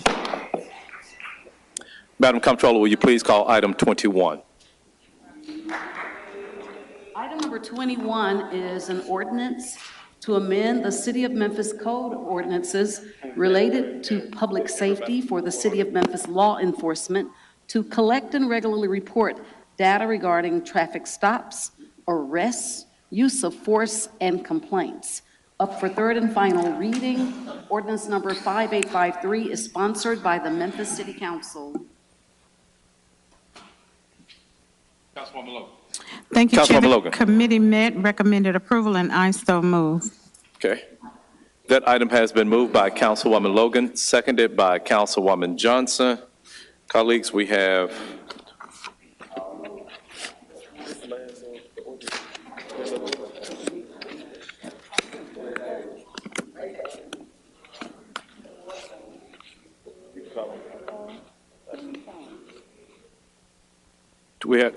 colleagues, we have 21 cards.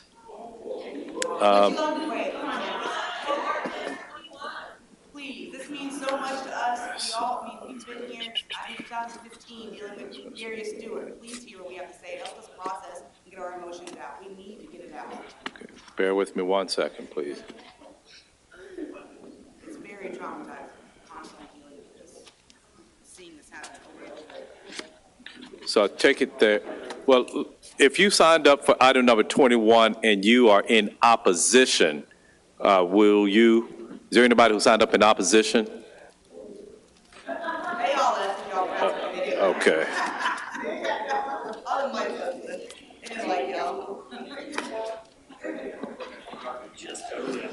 Okay, so with 20 cards, I'm going to give everybody 1 minute. Because we have other items to speak on, and if you look at the way that the vote has gone tonight, so Hold on, these are recorded. What we're saying, other people can go back and watch and maybe learn something from what we have to say. So it's important that we get our kids to speak knowledge to get it out, but to also spread that, awareness and education to other people. 20 minutes. Look, I appreciate that, but we have other items to hear upon. You probably have cards to speak on that item as well. So for the 21 cards, I could set, 15 minutes for everybody and you squeeze it in there, but I'm allowing all 20 cards that I have here to speak for 1 minute. Because we have other items. First card, LJ. No. LJ Abraham, 199 South McLean. For me, the reason this is important is because when Tyre was beat to death and murdered, the police made a report and they lied about it. And there was no accountability until the video and everything else started to come out. And we're still waiting on all of that to come out. So again, we need something to hold the police officers accountable. And again, I've sat in a room and talked to CJ Davis about this exact thing and got a roundabout answer in response to it. So I think it's important for us to be put in a position to where we can come and speak to it, because we know the police lie, they're liars. They beat people to death, they shoot them, they lie about the circumstances in which they're killed, and we never find out until something like this happens, which is a tragedy. Tyre was the 4th person to get murdered by police since November of 2022. I reiterate that every time I come and stand in front of y'all. We know what happened to Tyre. We don't know what happened in those other 3 instances, and I think it's important for us to be able to know in real time what the police are doing when they pull people over and murder them. Thank you.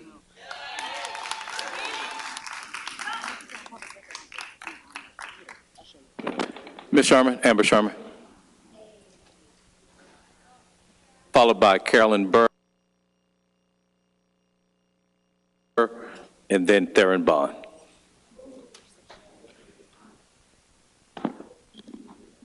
My name is Amber Sherman, 6070 North Bell Grove Cove, Memphis, Tennessee.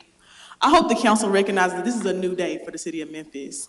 The amount of folks that have continued to show up over and over again, that's not gonna stop. And I hope that y'all recognize that we don't appreciate you censoring our right to public speech and being able to speak at these meetings. All of a sudden, now y'all ain't got time to sit through us talking. Y'all got too many items on the agenda. People dying and y'all making excuses. I don't like that. This is really important that we do have this in place and have some accountability, because as we've seen today, Sarah got up here and lied earlier when she said that they don't use unmarked cars and plainclothes officers for traffic enforcement, when the exact task force we've asked y'all to disband have been using unmarked cars and wearing plain clothes. On video is they beat Tyre Nichols in black hoodies, as they were on video telling him, I hope they stomp his A, in a hoodie with no markings on them. So let's make sure that we're also holding the police department, especially our chief, accountable when she gets up here and lies to the entire government about it.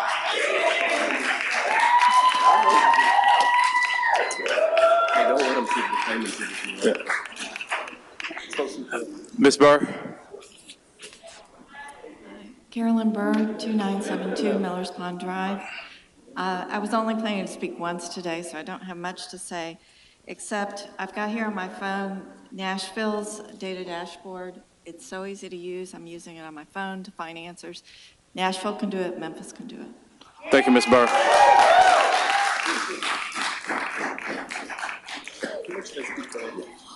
Ooh, respectfully, before I get started, I'd really like my 2 minutes. This is the only card I have pulled. I have not pulled from a previous item. I have not pulled from this item, but I'm gonna get started. My name is Theron C. Bond, 57 North Somerville, Memphis 38104. In this moment and for generations to come, we need to be very careful about the message we send to the outside world about Memphis and the social, emotional impact decisions have on our residents. Memphis could be known for progress, policy, and police reform, but instead Memphis is currently known for barbecue blues and beating Tyre Nichols to death. How much is your courage worth?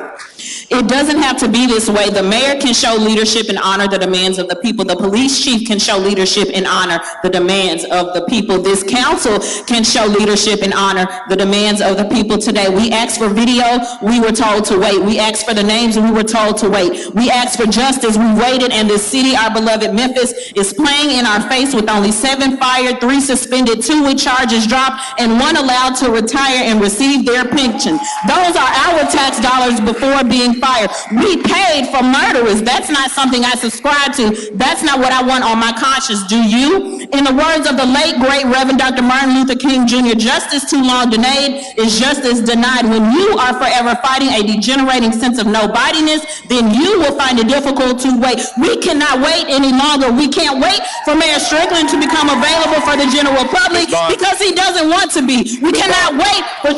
Ms. Bond.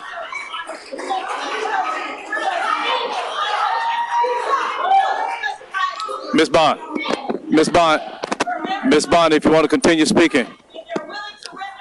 Ms. Bond. Ms. Bond. Ms. Bond. Ms. Bond.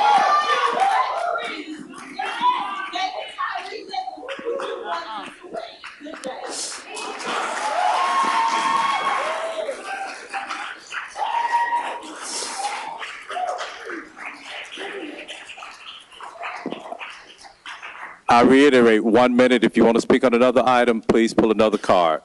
Ms. Winhole.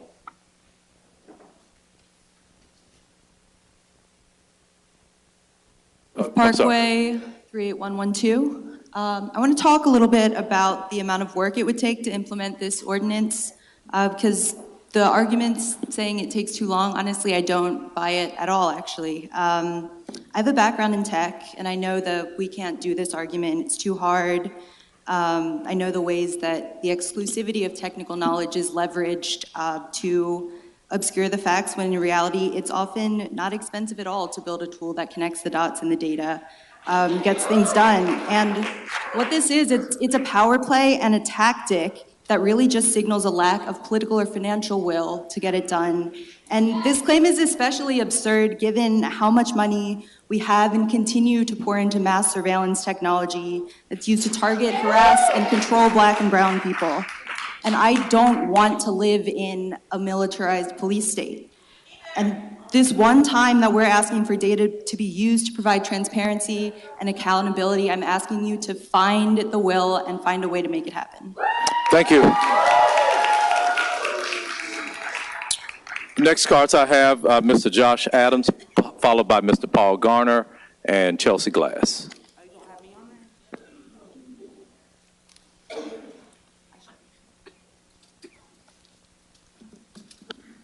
Good afternoon, Josh Adams, 1000 South Cooper Street, 38104. What I want to do is first, before I make my comments, just sort of remind the council that for people who are wondering or worried about state preemption, there is a case, Defenders of Affirmative Action versus Regents of the University of Michigan, which hinders on Hunter doctrine, or the case of Hunter versus Erickson. In their jurisprudence, what was created was a situation that said that the doctrine provides that if a state action allocates governing power concerning racial issue to place a unique procedural burden on minority interests, then that action embodies and implicitly racial classification, receives heightened judicial scrutiny, and must meet a heavy burden, which means that if you move the procedural burden up, then that means that you are essentially violating the 14th Amendment. So you do have the power, you do have protections, you can make decisions on the local level and be protected by the Supreme Court. Other issues that come up for the Supreme Court is that the Supreme Court has given police departments the discretion to lie, the discretion about who to stop, the discretion about whether or not an officer needs to know the law. And under that discretion, and thinking about exigent circumstances, whenever there is a situation where your police chief says that we have crime nestled in certain areas, so that's why there's a disparity in police traffic stops, then you have given the police officers the exigent circumstances to treat anybody that's Black as a threat, and therefore you end up with situations such as Darshawn Holiday being shot at a gas station when he was boxed in by unmarked cars, Miss Adams, Norris, Miss Adams, and you have Tyre Nichols. Miss Adams, I need you to conclude your comments. Thank you, sir. Mr. Garner.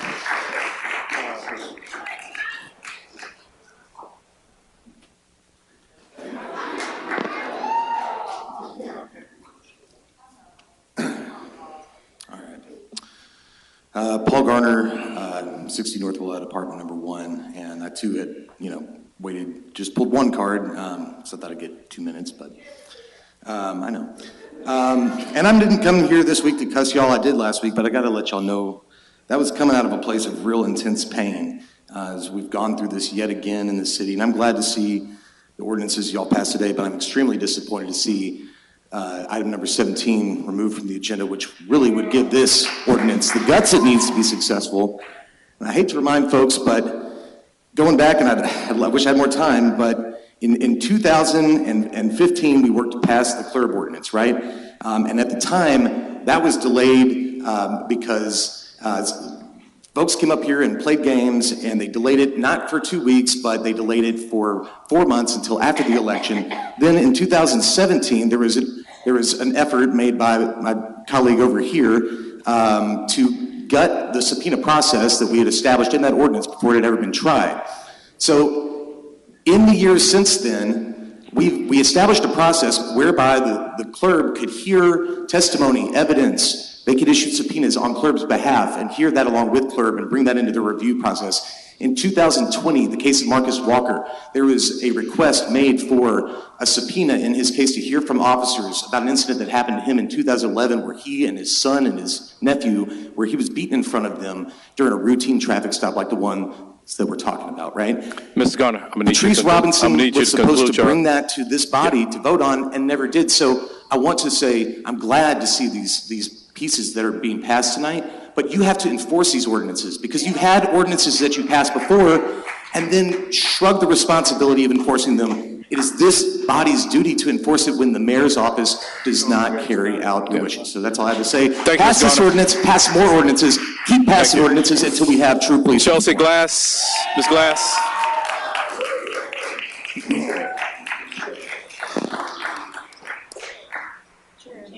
Yeah, I'm sorry, Councilwoman Issa Thomas. Thank you, Chair. Members in the audience, number 17, the ordinance about pretextual traffic stops was the ordinance I put forth. I held it, held in it for 2 weeks. It is not gone. I want to ensure that it is as clear and efficient as possible, especially after the Public Safety Committee and after the passing of item number 31. They did not include pretextual stops in that ordinance. I want to ensure that it gets forth and goes through in the best way possible so that we don't have to go back and say we did that too fast and we didn't do it in the right way. So for anyone that's thinking about that, wondering about that, let me know if you have any questions afterwards. But item number 17, I pulled my ordinance to hold for 2 weeks. And as a follow-up to that, whatever shape, form, or fashion that item 17 comes back, I will be supporting. Our next card is from Raven Patrice Jones. Oh, I'm sorry. I'm sorry about that. Ms. Glass.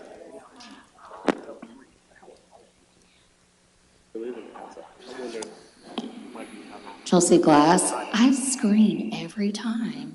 1315 Concourse Avenue. I do the same thing. Oh, okay.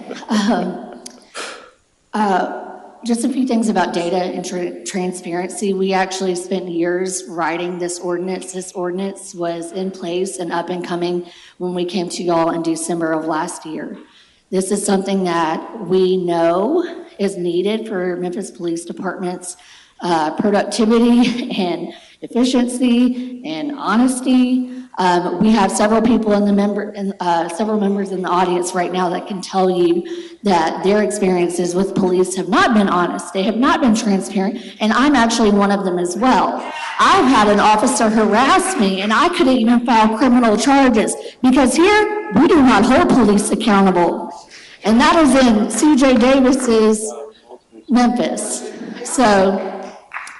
Another thing that's important to know is that a lot of you have questions about data and traffic stops. Hi, I'm one of 4 experts. We've been spending 3 years on this data. The holes and the gaps in the data are not because we don't know the analysis or the work, it's because they don't provide it. Okay. So if you want to know, about traffic data, there's several people in this room that can tell you more than what you want to know. And I don't care if the state does or does not have a law about racial bias. It's happening because we have the proof. Ms. Glass. Again. Ms. Glass. So one of the last things that I would like to say. Ms. Glass. Ms. Glass, I have all of these other cards to hear from. Our next speaker is Raven Jones. Ms. Glass, I've given you more than a minute to speak, ma'am. Miss, grab another card. Okay, I'll grab another card. I'll do that. Ms. Jones.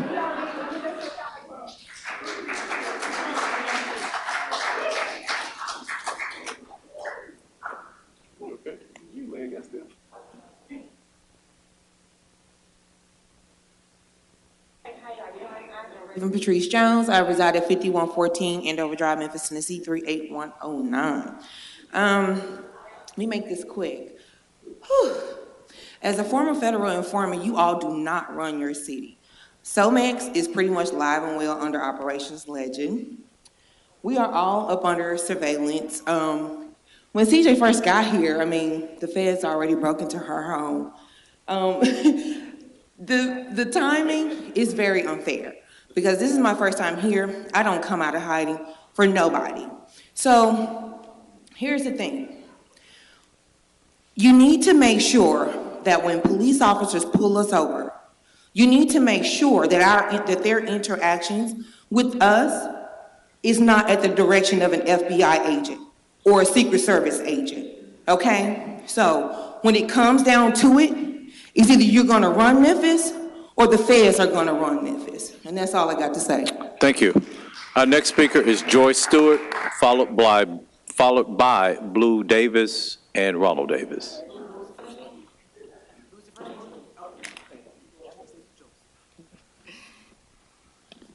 Joyce Stewart, 1959 Ambergate Lane. So I just want to start off by saying that the police department and law enforcement needs to be held accountable, and they need to have less power over our communities. I also want to remind everyone here, and also the group of white flight that left from earlier, that baseless hatred and white supremacy are the mother and father that birthed this nation. But the blood, sweat, and tears of black people built and cultivated it for free. So if you don't want to talk, I don't even want to talk about crime and safety until we first address poverty and reparations and the closing of this 70% wealth gap between white and black people. Okay, the mission of the MPD is to provide safety and a safe environment for the citizens of Memphis while fostering strong community partnerships. That's what they say, but have they done that? Are they doing that? The best way to improve public safety is to improve community trust and confidence. So when law enforcement continues to target black communities, you are doing the very opposite of that. We have the right to be safe, just like the group of citizens that were in here earlier who came to say their piece and leave because they thought that was enough, because it's always been enough. So passing this Data Transparency Act should be the easiest decision that you make all day. It should be the easiest decision. The way you vote today, the choices that you make in taking a stand on disrupting and tearing down the status quo of this systemic racism will speak more about your character and who you are than your position you hold on the council. So, Ms. Stewart? my last comment I just wanted to say is by Martin Luther King, freedom is never given voluntarily by the oppressed. It must be taken by the oppressor. It must be taken by the oppressed. And if you don't give it to us, we will take it. Thank you. Thank you, Ms. Stewart.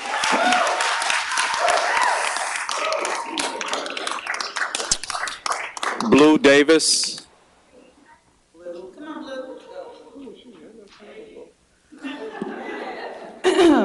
Blue Davis, 2591 Prince Rupert, 38128. I'm just here to keep it short, simple, and sweet. My comments are mainly for CJ Davis today. Miss Davis. Yes. Direct your comments to the council. Oh, okay. Well, then I don't want to see any phones or anybody looking down there while I'm speaking at y'all. I'm coming as a black mother of 2 black boys here in Memphis. I'm speaking as a black daughter of black parents. I am speaking as a black sister to a black brother. I don't want to see this anymore. These should have been passed. This ain't the first time Memphis has seen this here in Memphis. We are tired. Y'all should be tired too. How many black people we got in these seats right now? We still fighting like this? What are y'all doing? Because we know what we doing and what we want.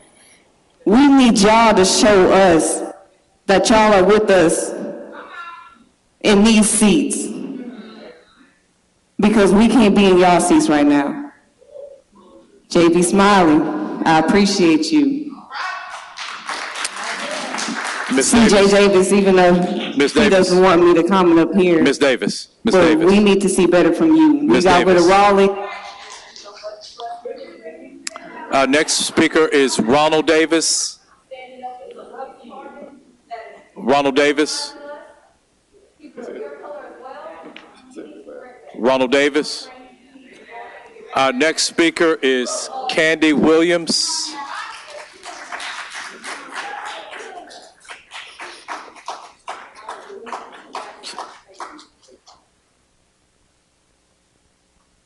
Ronald Davis, 14 Lucille Avenue.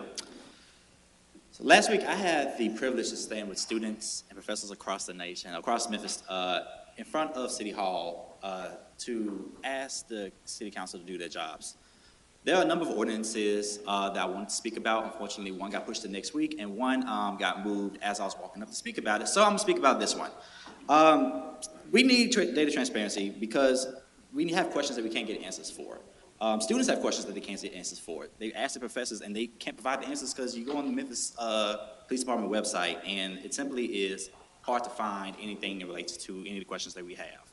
Our youth are not educators. Thankfully, we have organizations like MICA, Stand for Children, the Justice and Safety Alliance, Decarcerate Memphis, and Official Black Lives Matter, who does the work like providing data to you all. And I think you all have a copy of this driving by BIPOC summary that provides the data, the type of data that we're looking for. In this summary, you'll find data like the fact that most traffic stops aren't even for public safety issues, they're for financial issues. So honestly, it's a waste of our time. It's not the police that are engaging with these communities, but it's these community members and these community organizations. So I highly suggest that you read this summary and read through these ordinances and pass them, because we need to require an annual audit of our MPD's training academy.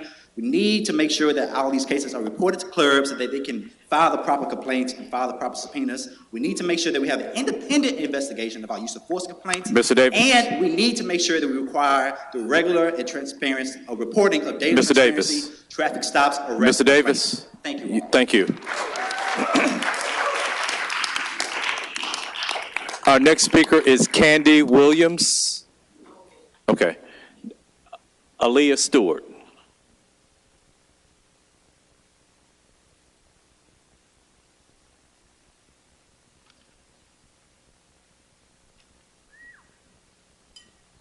My name is Nalia Stewart, 616 Adams Avenue. I'm here to speak on behalf of Darius Stewart. That was my first cousin, and he was killed during a traffic stop in 2015. So I'm not finna sit here and act like y'all don't know what's going on, because y'all know what's going on, and y'all know what's been going on.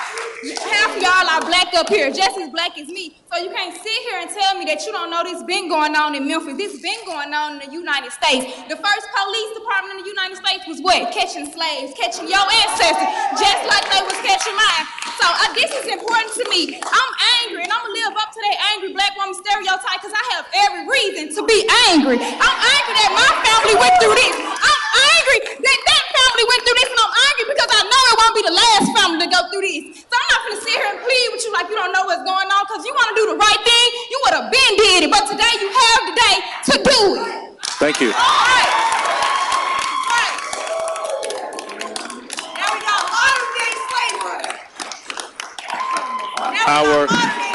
Our next card is from Elijah Kennedy. Elijah Kennedy.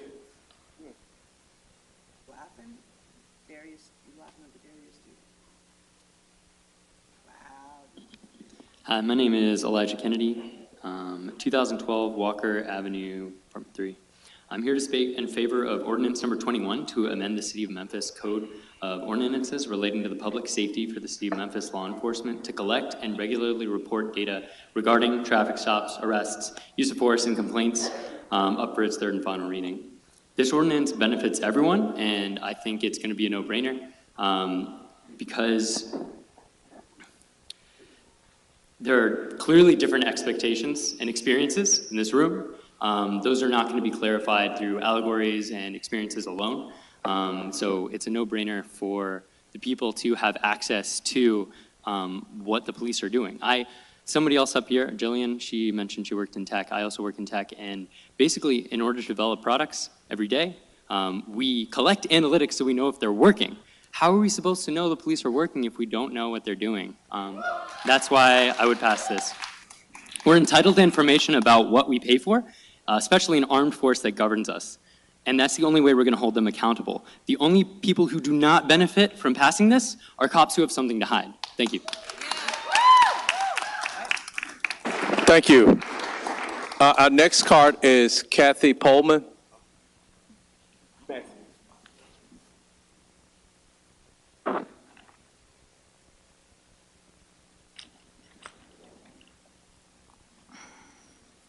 Hello, my name's Katie Pullman, 1350 Concourse Avenue. Oh, I'm sorry, Katie. I'm Ms. Pullman.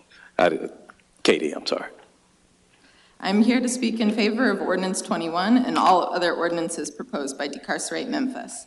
There is a saying in research that we must measure what we value. And so I want to ask all of you, what do you value? Do you value the physical and mental well-being of Black and brown people in Memphis? Do you value that well-being when they're being pulled over by cops? Do you believe that Black and brown people deserve to feel safe in this city and valued, even loved? Okay. It is also true that we put money towards what we love.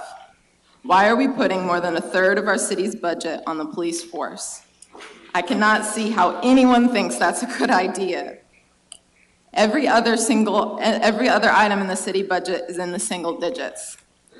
So look in the mirror. Do you see the citizens of Memphis as a liability? Do you see Black and brown children as future liabilities? Or do you see them as assets? If you see them as an asset, and you must if this city's going to survive, then spend our limited resources on affordable housing, transit, education. Memphis leads the nation in child poverty. Memphis does need a change. So stop pouring money into an institution that is only meant to uphold the status quo. Thank you. Thank you. Our next speaker is Trinity Williams. Trinity Williams? Okay, thank you. Richard Massey, followed by Andre Johnson and Brandon Weston. Good evening, Council. My name is Richard Massey, 3615 Central Avenue, 38111. The measure of transparency that our community deserves and has been demanding for weeks isn't too costly to implement. It's simply not in the interest of Mayor Strickland to consider more transparency about police misconduct.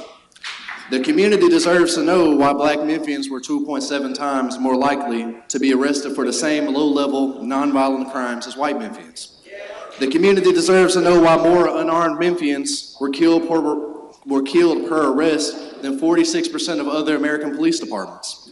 The community deserves to know why the MPD used more force per arrest than that of 38% of other American police departments.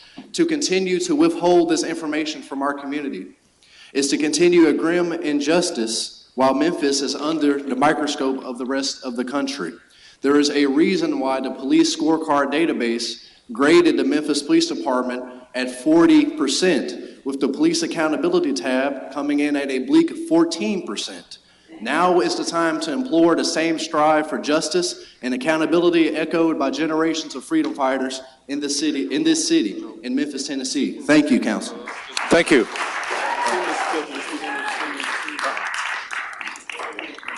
Mr. Johnson, Dr. Johnson, followed by Brandon Weston and Paul Klein. Again, I stand before you to ask you to stand. Yes. I'm sorry. Andre Johnson, 3381 Raleigh Millington Road, 38128. I stand again to ask you to keep on standing and to keep doing what you have been doing. Today is Purim. I was reminded of that. A good friend, Megan Keel, reminded us about Purim. Today is where our Jewish sisters and brothers and kinfolk read the book of Esther. And in that book, we read where Mordecai encourages Esther to help, stand firm in the deliverance of her people. And he said, for such a time as this, you were being called. And I can only imagine what you're going through and how many people are calling you, or how many people are putting pressure on you. But such a time as this, you are being called right now to do what it is that you're called to do. And you know what you are called to do. I am here to encourage you to keep doing what you're called to do because you know that is right. Thank you. Thank you, Dr. Johnson.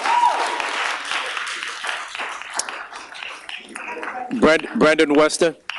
Remember how earlier you said if you signed a common card to speak on another thing, so you have to pass that one that we were already speaking on and we didn't speak?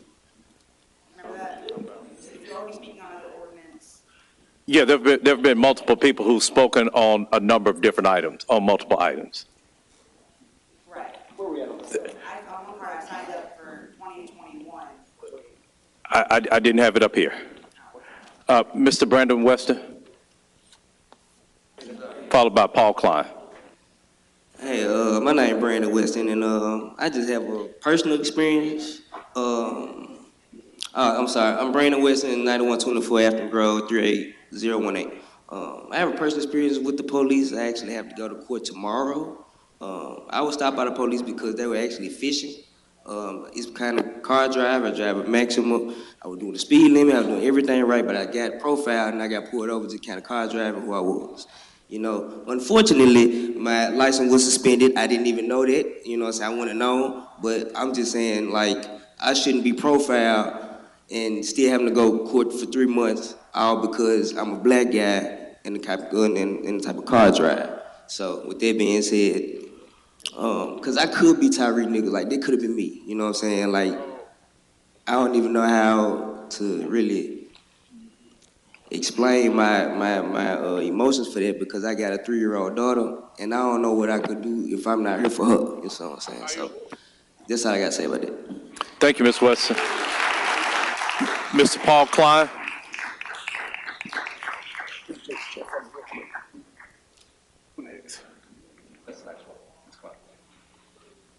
I don't know what's the next agenda item.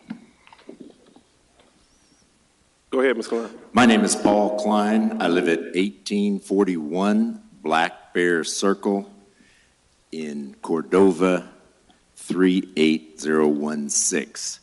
58 years ago today, March 7th, was Bloody Sunday in Selma, Alabama. Last year on this day, I was marching across the bridge in Selma with thousands, including our vice president, in solemn remembrance and yet full of hope that the culture of white supremacy was finally fading from our local, state, and federal governments. Yet here we are today, after Tyre's murder by majority black officers who were so culturally indoctrinated by the white supremacist police state that they could murder a young man for driving while black. And not coincidentally, while our state legislature is over there in Nashville arguing about whether a dashiki is appropriate attire for a black state representative. We, the people, are counting on this elected body to take a stand today against white supremacy in our government.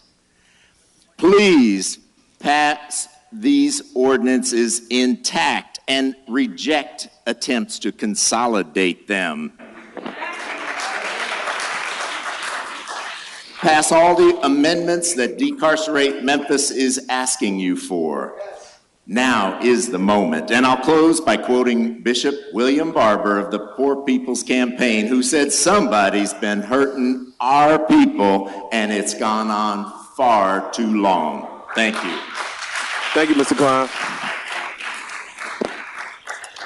That's all the comment cards we have today, Madam Comptroller.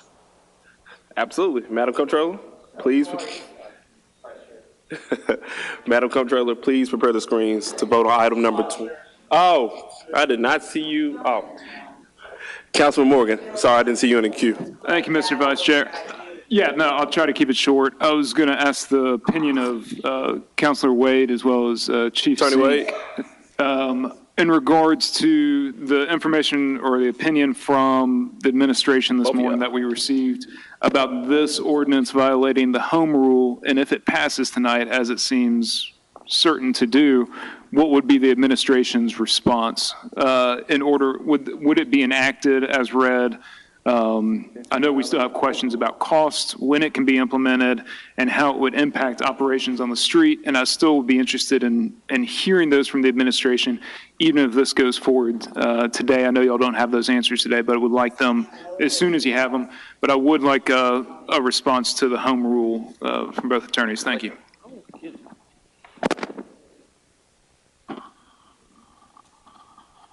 Excuse me, the home rule question, what was it again? Whether this is a violation of the charter's home rule, as was alleged in the administration's response this morning, and that it impacts operations and that the city council does not have purview to dictate the operations of the police department through ordinance like this. I hope I'm stating their argument correctly. Chief Sink can add or to it if she likes. I think the Home Rule Charter basically says that the council may ask for information from the administration, which is basically what this does. Now, maybe Chief Sink has a different question, or some of her lawyers may have a different. They shouldn't be collecting the data. Somebody else should collect it. Jennifer Sink, Chief Legal Officer. To the extent that ordinance as it's written seeks to direct officers to conduct their stops in a certain way, collect data in a particular way, submit a particular new form, that's the aspect of the ordinance that, in my opinion, is violative of the Home Rule Amendment.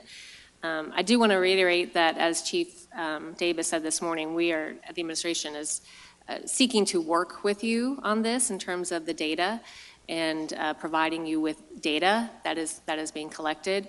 I can't speak to what the administration will do if this passes tonight. Our desire is to work with you. They should not collect the data. They want to build trust. Thank you, Chief. Thank you, Chief Sink. And I'm curious as to what the results in this data would tell. I'm really interested to see if we were able to collect this in a manageable fashion, what it would say. I wish we as a council knew more about how it would be collected, what the costs again, how it's going to impact operations during the routine traffic stop, and what that would mean for the efficiency and use of time of our officers. I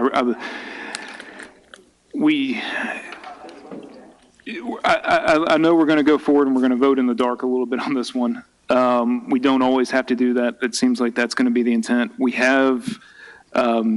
We're still going to be seeking answers on this. I think this is going to be part of the budget conversation as we realize that the cost of this may be into the 6 or 7 figures in order to collect and maintain and present it in an accessible fashion to the public.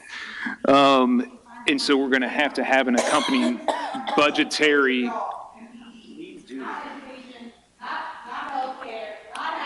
So we're going to have to have Miss Rasul. Miss Rasul.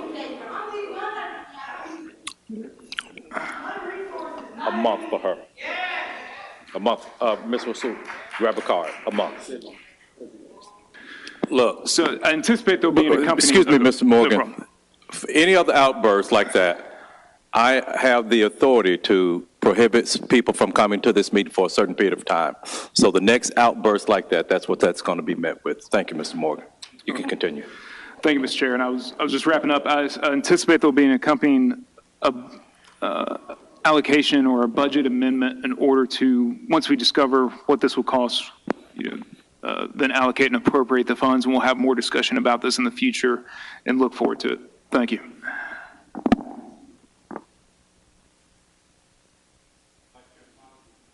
Thank you, Chairman Jones. I think in 2022, I put forth a resolution calling for a data transparency portal. Ooh, yeah, it's been a minute. It's been a long day. I need some more coffee. But 2 years ago, 2.5. In 2020, put forth a resolution calling for a data transparency portal.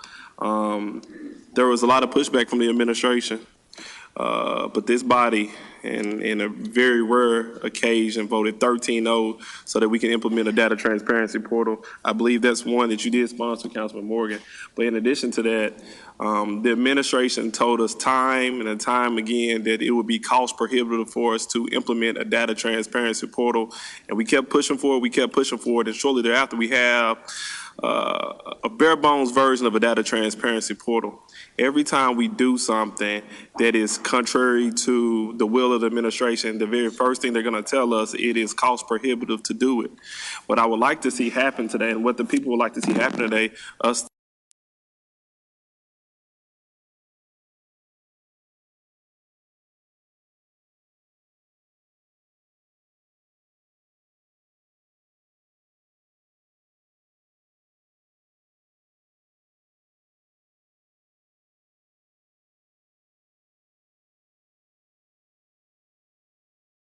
this. And with every ordinance that we've put forward, vote your conscience. Transparency is something that every single member of this body supports. make information available to the people. We're acting like the folks who call this place home do not have enough common sense to look at information, determine what's going on, and say, here's the issue in our city. Let's give the people some credit. We have a very informed constituency group. Let's act like it. Let's put this in place and go from there. Thank you. Thank you, Vice Chair Smiley. Councilwoman Johnson. Thank you, Chair. I really cannot understand why someone cannot understand how data could be so valuable to us. Data is by the means we measure everything we do, how we evaluate what we've done in the past. If we had data in regards to how many tickets in a certain zip code, it's a possibility we could find out what are the issues over there and why is that zip code flooded. Maybe that is a police officer problem over there, or maybe it's just an area that needs some type of economic boost. They cannot afford to get their cars repaired as well as other people in the neighborhoods. We give money for Memphis Light, Gas, and Water. We give money for rent. Why can't we come up with a program to give money for paying outstanding tickets? You know, it's a possibility.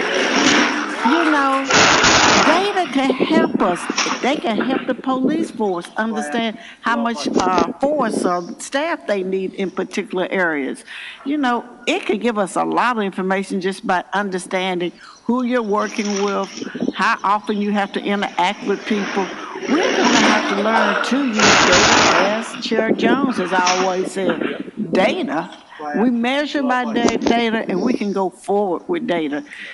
It may be costly on the front end to purchase this, but in the long run, I think we'll get enough information that the whole city will benefit from it. Thank you, Chair. Thank you, Councilwoman Johnson. Councilman Morgan. Thank you very much. And I would agree with a lot of what Councilman Smiley said and my colleagues have said on this. And it's not for the administration to determine what's cost prohibitive. That's our job. Right. That is absolutely our job. And credit to Chairman Jones. I think Chairman Jones and I are the ones that have been voting no on a lot of budgets for a lot of years together, maybe for different reasons. But there's a good example that's in the same vein of everything we're talking about in terms of transparency. And one of the questions was, why are body cameras ever turned off? Why don't we capture every single moment of data that a body camera can capture and that's available and reported to the public? It's because the expense to do so versus the value of what we get, we cost millions upon millions upon millions in terms of data storage. And we have to make a cost-benefit analysis of whether we want to put that money into other training for police officers